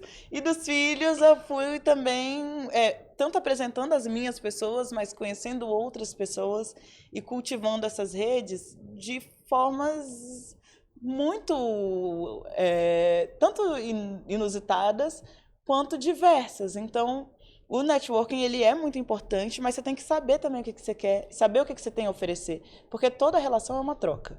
Então, se eu estou aqui agora e eu me proponho a estar contigo, eu tenho que ter algo também para te oferecer. Eu não venho aqui só para sugar. Senão também está errado. Aí a balança desequilibra. E aí que é o grande erro, né? Das pessoas ao querer fazer network, querem sugar muitas vezes, né? E você já vê no olho, a pessoa, eu saio correndo, eu não gosto. A pessoa já vem assim com cara de quero alguma coisa, eu preciso de alguma coisa, eu preciso. Não, gente, mantém, segura, relaxa, você também tem para dar. Vamos ver primeiro, isso eu posso dizer. Antes de fazer o networking, você tem que entender primeiro quem é você, o que você tem para dar, o que você precisa, o que você pode conquistar e somar junto com essas pessoas. E quem são as pessoas que você vai trazer como aliado agora? Porque nesse momento pode ser essas 5 pessoas. E aí você monta depois uma outra lista. Eu sou a louca das listas e de escrever tudo. Eu tenho listas mesmo. Antes de vir para São Paulo, eu fiz uma lista inteira de quem podia todas vir. As dicas de PNL, então. Com certeza, total. Isso, quando eu fui ver o que era isso, eu já estava praticando há muito tempo, porque eu acho que é instintivo para algumas pessoas. E para outras coisas vão ser instintivas e mais fáceis, e tá tudo bem. Adoro falar tá tudo bem, né? Eu adoro estar bem. Estar bem é uma coisa muito linda que eu conquistei com o tempo. Mas é uma porque não foi frase fácil. que seria importante que tivesse no vocabulário de todas as pessoas. Tá tudo bem. Tá tudo bem. Relaxa, vamos resolver. Eu adoro focar na solução, também Acho tem que isso. diminuiria muito o nível de depressão e ansiedade se as pessoas falassem, tá tudo bem. É, porque o poder da palavra, ela ajuda, né? Total. E a crença também, principalmente quando você verbaliza em voz alta, a sua mente compreende e aceita essa realidade. Tem que estudar. Acho que a vida é isso. A gente tem que estudar. E estudar não é só ir para a escola ou ir para um curso, ir para a faculdade. Estudar é entender que isso aqui é importante para mim, então Você- eu vou você entender aprende com o tudo, que é que eu posso com fazer tudo. com isso, quais É. são as ferramentas, exato. Então, se eu preciso me relacionar porque eu sou um ser humano, eu sou um ser humano e ser humano é sociável, eu vou ter que aprender como lidar. Agora eu tenho um cachorro, meu dendê, meu nenenzinho de 2 meses. Eu vou ter que aprender como que eu vou lidar com ele e treiná-lo. E treinar a mim mesma para estar nessa situação. A vida, eu acho que é bem isso. É, exatamente. Agora eu vou te falar uma coisa. Em vários momentos aqui, enquanto a gente estava conversando, eu olhava para você e eu muitas vezes enxerguei a Zezé Mota na minha frente. Ai, meu Deus, Acho que você já eu deve amo ter isso. ouvido falar muito sobre isso, porque desde o material ali, te acompanhando na internet, eu já vi uma semelhança e eu sei que você esteve presente, inclusive, no aniversário dela, de 80 anos, né? E eu queria saber como que você a conheceu e ela sendo uma inspiração que você já mencionou aqui, como foi estar com ela? Eu não tive a oportunidade de conhecê-la pessoalmente, mas dentro da minha área de audição, ela até contribuiu conosco com um material falando sobre a importância da audição, na carreira dela, tudo. Então nós tivemos não a conheci pessoalmente, mas tivemos um contato, uma pessoa maravilhosa também. Eu queria que você falasse um pouquinho sobre isso, que você deve ouvir isso quase todo dia, né? Que honra! Eu odeio parecer com todo mundo, mas falou que eu pareço com a Zezé Mota, eu me abro toda, adoro, eu amo, sou fã, admiro a pessoa, admiro a coerência dela, admiro a beleza, essa coisa que chega a ser inocente, assim, é genuinamente boa. É uma mulher que me inspira muito, assim. E como que você a conheceu? Então, é um processo muito também construído, como tudo na minha vida, mas, tipo, coletivo, bonito, assim. Foram várias pessoas nesse percurso. Primeiro foi minha mãe, lógico, as pessoas da minha família que me apresentaram a Zezé. Pra eu ter com quem, alguém de quem me inspirar, assim, alguém que eu olhasse e falasse, é próximo a mim e eu também posso. A Zezé Mota, assim como me mostraram a Nina Simone, que são duas que eu amo de paixão. Aí depois disso veio a minha tia com uma ideia. Nós temos uma ONG, que é o Brasil Chama África, que eu já citei aqui. E no aniversário de 10 anos do Brasil Chama África, que hoje já tem 18, a gente fez uma homenagem, por sugestão também da minha tia, que sabia do apreço, da admiração que eu tenho pela Zezé, que me apresentou todas as músicas, o álbum todo, me fazia ouvir todo, não só a Zezé, mas Luiz Melodia, Milton Nascimento, Chico Buarque, todos os outros, Ney Matogrosso. E aí ela falou, por que você não faz uma homenagem? Eu falei, é verdade. E a gente fez uma homenagem, passamos um filme da Zezé, falamos, fui lá, falei também o tanto que ela me inspira. E esse foi o primeiro contato para Zezé ouvir o nome, Moara Brasil Chama África. Ouviu, passou. E ela fez a generosidade também de mandar um material através do produtor. Passou um tempo, e isso é legal porque a minha relação com a Zezé Mota ela foi construída também através da militância, que para mim é fundamental. E não é a militância nesse lugar que hoje querem colocar de mimimi, de lá, não é nada disso. É de fazer acontecer, de estar ali na base, no front e entender, ok, isso aqui é o que está acontecendo, essas são as ferramentas que eu tenho agora e é aqui que eu posso agir para fortalecer o movimento que eu acredito. Então, quando eu pude ter esse contato com a Zezé e ela já saber que eu era também dessa mesma linha que ela, para mim foi um ponto importante. Passou-se um tempo, eu vim para São Paulo, esse produtor da Zezé, que é o Vinícius Belo, ele é muito atento, é uma pessoa muito também generosa e gentil, e ele fez a diferença nesse processo de aproximação. Porque podia ser, se fosse qualquer um outro produtor, talvez podia receber, ok, manda o material e acabou a relação. Mas ele esteve ali. Quando eu cheguei em São Paulo, ele me convidou para ir num lançamento da Zezé Mota que teve aqui pertinho também. Eu fui, pude estar com ela e foi ali que ela olhou pra mim e falou: ah lá, igual a mim, sempre com um copinho na mão. Eu tava com minha taça de espumante. Eu podia disfarçar a taça, mas não, deixei ali na cara. Aí fui lá, abracei, fiquei ela sempre feliz, generosa, gentil. Fiquei lá um pouquinho, tive esse momento. Já pra mim, já tava sendo o auge. Assim como vocês falaram aqui da Isa, você falou da Isa, Matheus Aleluia, são pessoas que mexem comigo em outro lugar. E eu tenho que fingir naturalidade. Pitanga. Eu nunca vou me acostumar com a presença. Eu posso ter um grãozinho de intimidade, eu posso saber que todos eles sabem meu nome, que me querem bem, mas ainda assim eu vou estar nesse lugar e eu gosto disso, porque é um respeito máximo que se tem. E a Zezé, ela entra nesse lugar e quando eu pude sair dali assim, já recarregada, eu falei, tá bom, tá ótimo, obrigada, gratidão. E, mentira, né, que eu nunca me contento. Continuei ali falando com o Vini, tô indo pro Rio. Mentira, não tava nem indo, só queria ver se tinha um convite. Aí ele ia lá e me dava um convite, eu me organizava, me enfiava num ônibus de 10 jovem. ia feliz. Cheguei lá, fui nos convites, nas festas, fui me aproximando. A Zezé foi vendo e ela mesma falou que eu parecia com ela. Quando ela falou que eu parecia com ela, eu ganhei o mundo inteiro. Pra mim, eu venci também, zerei o game. Falei, menina, mas se fosse minha filha, não parecia tanto. E eu, gente do céu. E aí eu fui pra todos os shows. E o Vini me deixava ficar na coxinha ali assistindo. Ele falou, olha, amiga, me tornei amiga do Vinícius. E gente, é uma pessoa maravilhosa. Sou muito contente por ter ele por perto também. Porque tava lotado pra assistir o primeiro monólogo da Zezé agora, depois de tanto tempo. Vou fazer de mim um mundo, lá no Rio de Janeiro. Fui ver. E ele, amiga, tá super lotado. Você vai assistir nem que seja da coxinha, você fica em pé. E foi eu não pude levar nenhum acompanhante, mas eu fui e estava lá. Porque eu tô fazendo um laboratório de olhar pra Zezé e, por gratidão também, eu quero fazer algo pra ela. Eu quero trazer esse meu olhar, que eu a amo tanto, e trazer a Zezé que a Moara vê pro mundo de alguma forma. Qual vai ser a forma? Não sei ainda, talvez não eu acho que vai ser um musical aí, hein? Talvez não saiba ainda. Mas eu vou experimentar, assim, poder fazer isso. Porque é uma musa inspiradora mesmo, assim, atemporal. E construir isso até chegar no aniversário dela. Eu quase infartei quando o Vinícius me mandou mensagem dizendo: ai, amiga, você vai fazer o quê tal dia? Eu ia trabalhar, mas pro Vini eu sempre falo nada.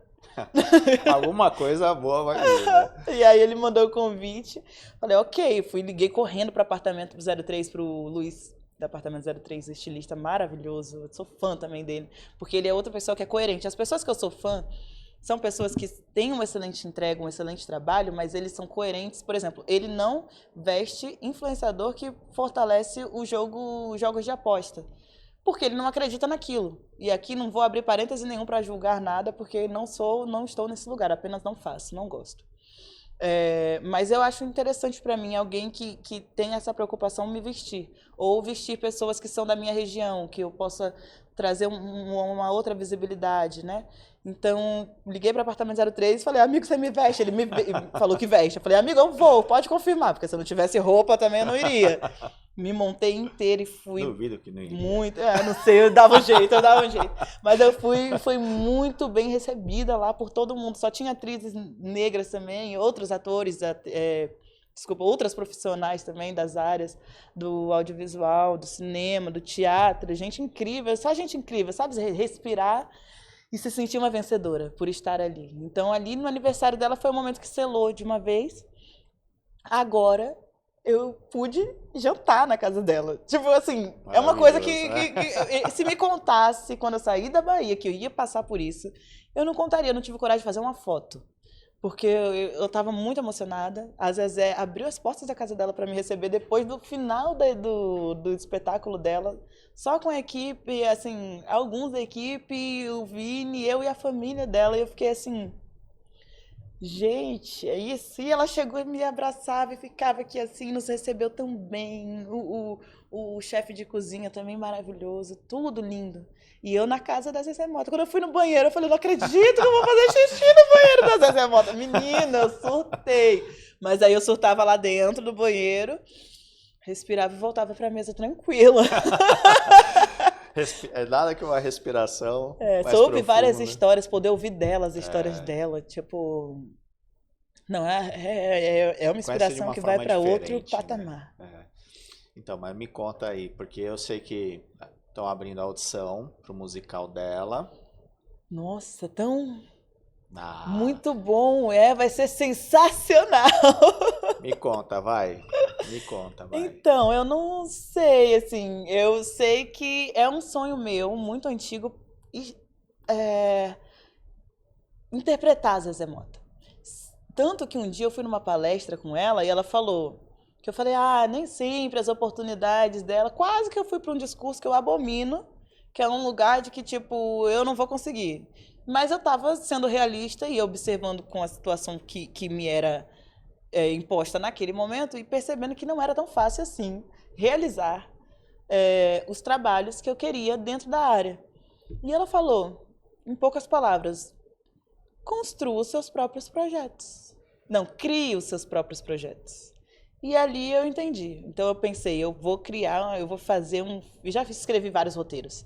Ainda não tem nada que eu sinta que tá bom. Então tô jogando fora todos. Mas em algum momento terei um belo filme ou um belo musical. Vamos ver como é que pode acontecer essa Você tá me enrolando, situação. Mara. A galera quer saber, você vai interpretar a Zezé Mota nesse musical? Tem alguma coisa? Eu acho que seria uma oportunidade incrível se eu puder realmente interpretar a Zezé Mota e ser parte de um projeto dirigido por mim ou não, dirigido por pessoas que eu admiro, que são muito maiores que eu neste momento na arte, eu vou ficar muito contente, isso eu posso te dizer. Você sabe que esse podcast é pé quente. Ele é pé quente? É. Falou aqui da sorte? Você sabe que a Flávia Guerra, que é uma colunista da UOL de cinema, ela veio aqui, deu uma entrevista pra gente. Tava começando a falar do filme Ainda Estou Aqui. Tava começando a Nossa falar, Senhora. nem tinha ganho o prêmio lá ainda, né? E eu falei pra ela assim, Flávia, você vai voltar aqui porque o Ainda Estou Aqui vai ganhar o Oscar. Não deu outra, ganhou. Né? Então assim, Então você sente que eu vou aqui interpretar a é Zezé pé quente, Mota aqui é pé quente. neste musical que vem Esse aí? papel Será que vem um esse papel musical? vai ser seu, não tem a menor Esse dúvida. papel é meu, eu recebo, eu agradeço. E se E não for a hora, eu aceito E se também. for, você vai ter que me dar os créditos. Com certeza, o primeiro. Eu vou te ligar, vou te importunar. Alô? Pra mim, esse papel já é seu, pela semelhança, pela sua beleza, Ai, gratidão. pelo seu talento, por tudo que ela representa pra você. Eu acho que você mais do que merece esse Ai, papel. meu Deus do céu, me derreto toda. Obrigada. Porque, francamente, a Zezé Mota é minha maior inspiração brasileira.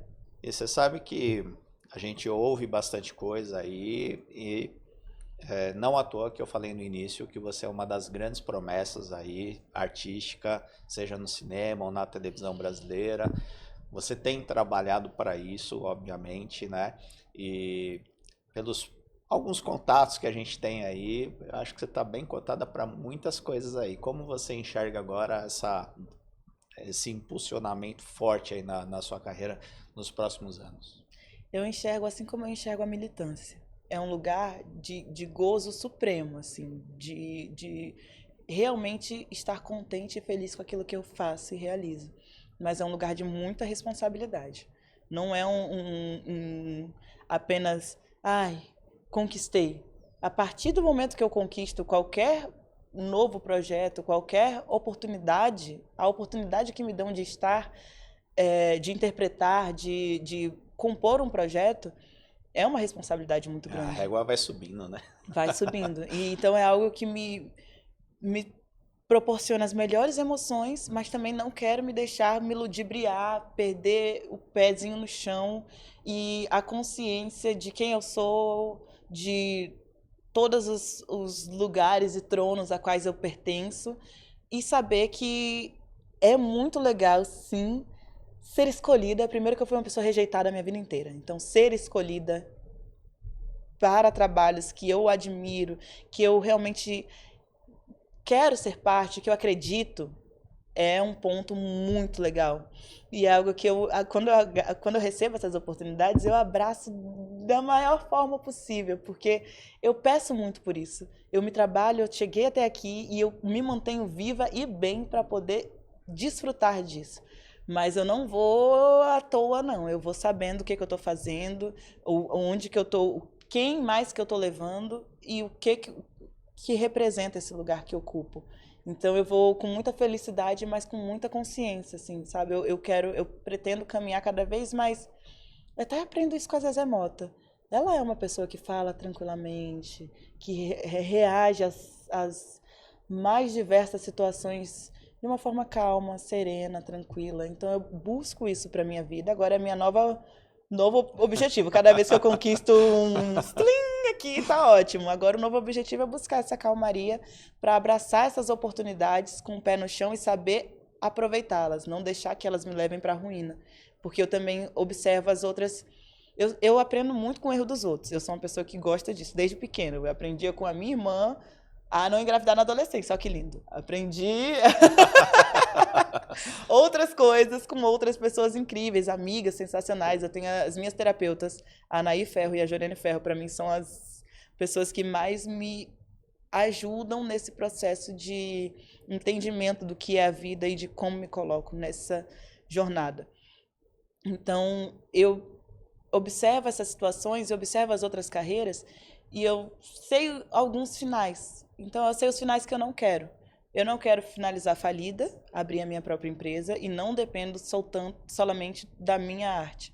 Não dependo daquilo que me faz feliz, porque eu com dinheiro, meu bem, eu posso fazer a arte que for, muito contente, com a qualidade que eu quiser e feliz, sem ter nenhuma outra interferência desagradável.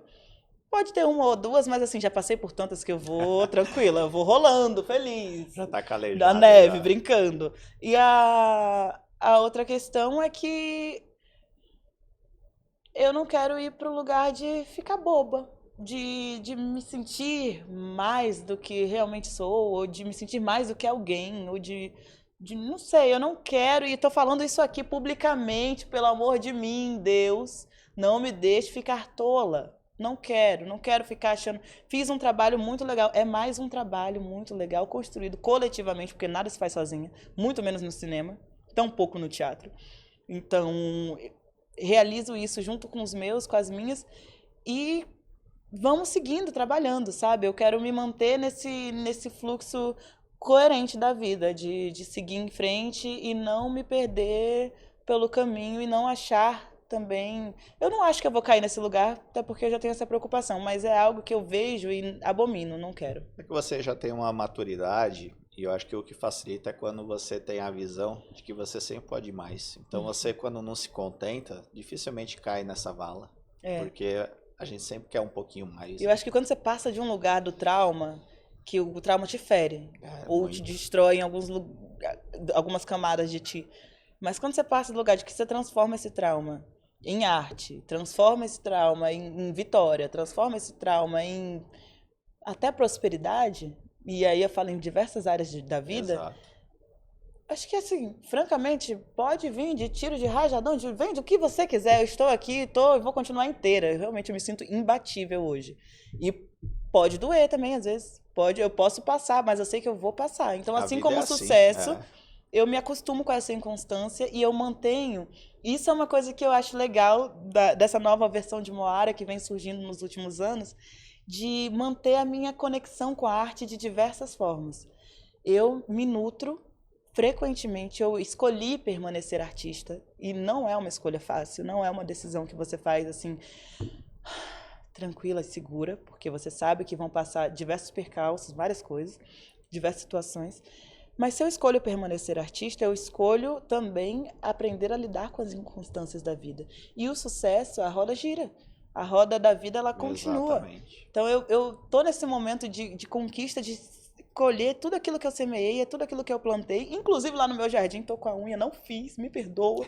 Mas, assim, eu tava vindo de uma cena bem camponesa, ribeirinha, cuidando da minha horta, cultivando, cuidando das minhas casas, que eu também alugo. Eu criei diversas fontes de renda. Isso para vir para São Paulo, porque eu também pensei, posso falhar. E se eu falhar? Se eu falhar, eu tenho que voltar para um lugar bonito e próspero, porque senão eu vou ficar em depressão. Então eu tenho que me cuidar. Eu penso em tudo isso. E aí eu montei o chalézinho para alugar, tudo bonitinho, porque se eu voltasse, eu voltaria para um lugar bonito. E não voltei, tô alugando. Então tá funcionando também o Sítio Aldeia Luna. O que eu penso nesse lugar agora mesmo de alcance é que eu tenho que me manter firme atenta e forte. Vamos lá. Quero entregar, tô pronta. Legal. E para quem quiser te acompanhar mais, como é que faz? Deixa aí suas redes sociais. Então, para quem quiser me acompanhar, é só seguir o meu Instagram, @moarasac. Sac se escreve SACCHI. Eu também estou no YouTube, como a multiartista, Moara Sac, o nome que vocês quiserem procurar. E eu acho que vale a pena. E aqui eu posso, agora tá sendo um pouquinho arrogante, mas eu espero que não. Mas eu acho que vale a pena se realmente algo te tocou, se você sentiu que a minha história pode ser parecida com a sua, ou é uma história que pode inspirar de alguma forma, vale pesquisar um pouquinho no Google também, porque tem um monte de informação ali que eu nunca vou ter coragem de colocar no meu Instagram. E não é porque não é legal, é porque eu acho que fica uma tiração muito... Eu não sou aquela que fala muito sobre si. Hoje eu te agradeço por essa oportunidade, não tem nenhum outro lugar uma entrevista tão rica e completa como essa. Nunca pude falar tanto assim sobre... E nunca quis também, não questão de querer, mas por preservar mesmo, ou para não ficar num lugar de... Porque eu acho que o tempo inteiro em cidade pequena eles falam, tá se achando? Então, assim, aí você vai com esses trauminhas, aí esses pequenos traumas eu resolvo depois. Mas segue lá, Moara Sac, TikTok também tem todas as redes sociais, eu vou estar por aí. E para quem está nos assistindo, principalmente os empresários que quiser contribuir com a sua ONG, Brasil Chama África, como é que faz? Para contribuir com o Brasil Chama África, basta entrar no site www.brasilchamaafrica.org. É o nosso site. O Instagram é @BrasilChamaAfrica. Você vai falar comigo, também sou eu que vou te responder lá. E eu vou ficar muito contente, porque a gente tem projetos como o Repercutindo Negritude, que é um projeto que é para ser continuado, ele não pode parar. Nós vencemos um edital, conseguimos por 6 meses, passei mais 3 meses a trancos e barrancos, literalmente, mas indo. Eu sou educadora social também, então lá eu dou aula de educação antirracista, cultura negra e teatro para as crianças. E eu trabalho a partir da técnica do Abdias do Nascimento, Teatro Experimental do Negro, a autoestima dessas crianças. A primeira peça que eu dirigi foi em 2025, foi muito bacana. E as crianças, elas estão em um alto índice de vulnerabilidade social. Não gosto de expor isso, então não vai achar isso no meu Instagram. Eu não estou fazendo isso para conseguir like ou qualquer outra coisa. Todo apoio é bem-vindo, porque a gente pode proporcionar mais e fazer mais.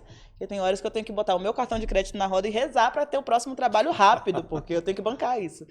Mas eu não vou deixar as crianças sem lanche, porque também sem lanche eles não se concentram, não conseguem pegar a aula.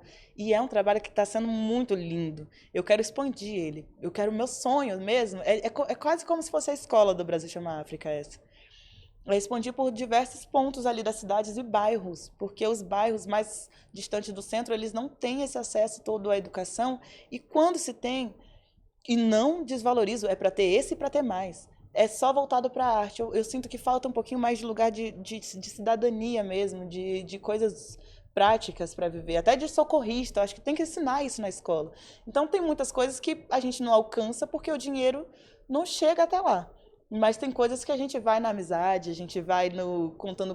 Vários amigos se propuseram para dar aula grátis enquanto eu não podia, porque antes eu ganhava R$ 1.000 por mês, R$ 1.000 por mês, que não é nem o que eu ganho em uma diária, tipo, não é nem um terço, não é nem um décimo de uma diária, né?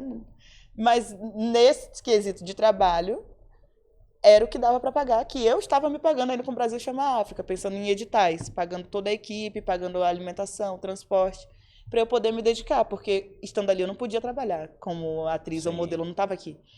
Mas eu fiz acontecer. Então tem o Projeto Macaia, tem um monte de projeto legal, que eu não vou poder citar todos agora, senão vou tomar todo o tempo, mas vale a pena conhecer. E quem quiser contribuir vai ser muito bem-vindo, porque a gente faz as coisas com amor. E a prestação de contas é certinha também, pode deixar que eu que fiscalizo isso, vai dar tudo certo. Isso é importante. Então, muitos brasileiros às vezes querem contribuir com projetos sociais, mas não sabe, não conhece. Então fica aí a dica, o Brasil Chama África e todos os projetos liderados pela Moara são projetos sérios e o resultado desse trabalho, da contribuição de todos, está aqui, nessa história, nessa linda história de superação, essa linda história de resiliência, de força, de luta, mas de talento, de beleza, de sucesso.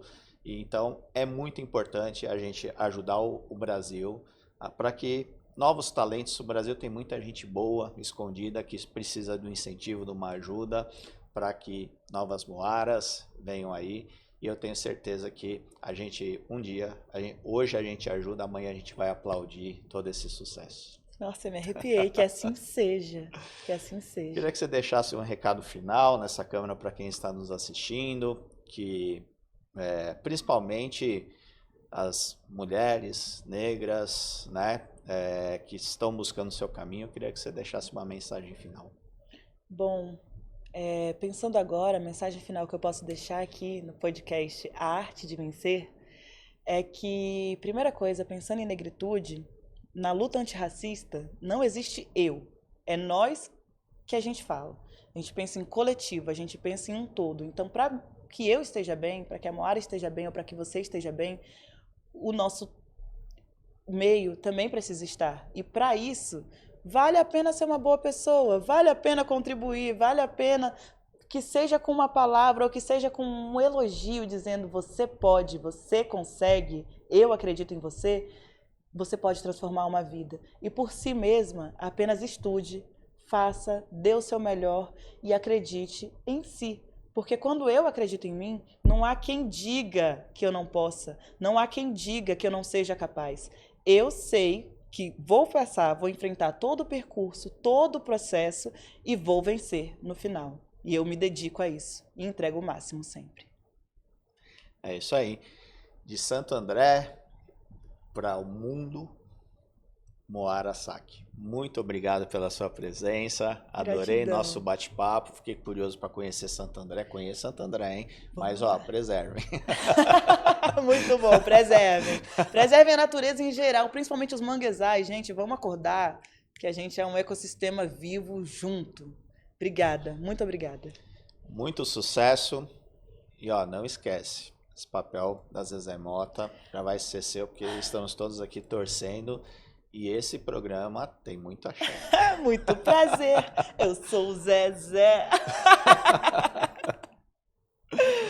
Muito bom. Se você gostou desse episódio, dê o seu like, coloque aí o seu comentário e compartilhe esse conteúdo que eu tenho certeza que a história da Moara vai inspirar muitas pessoas. Muito obrigado pela sua audiência e até o próximo episódio do podcast Arte de Vencer. Até lá!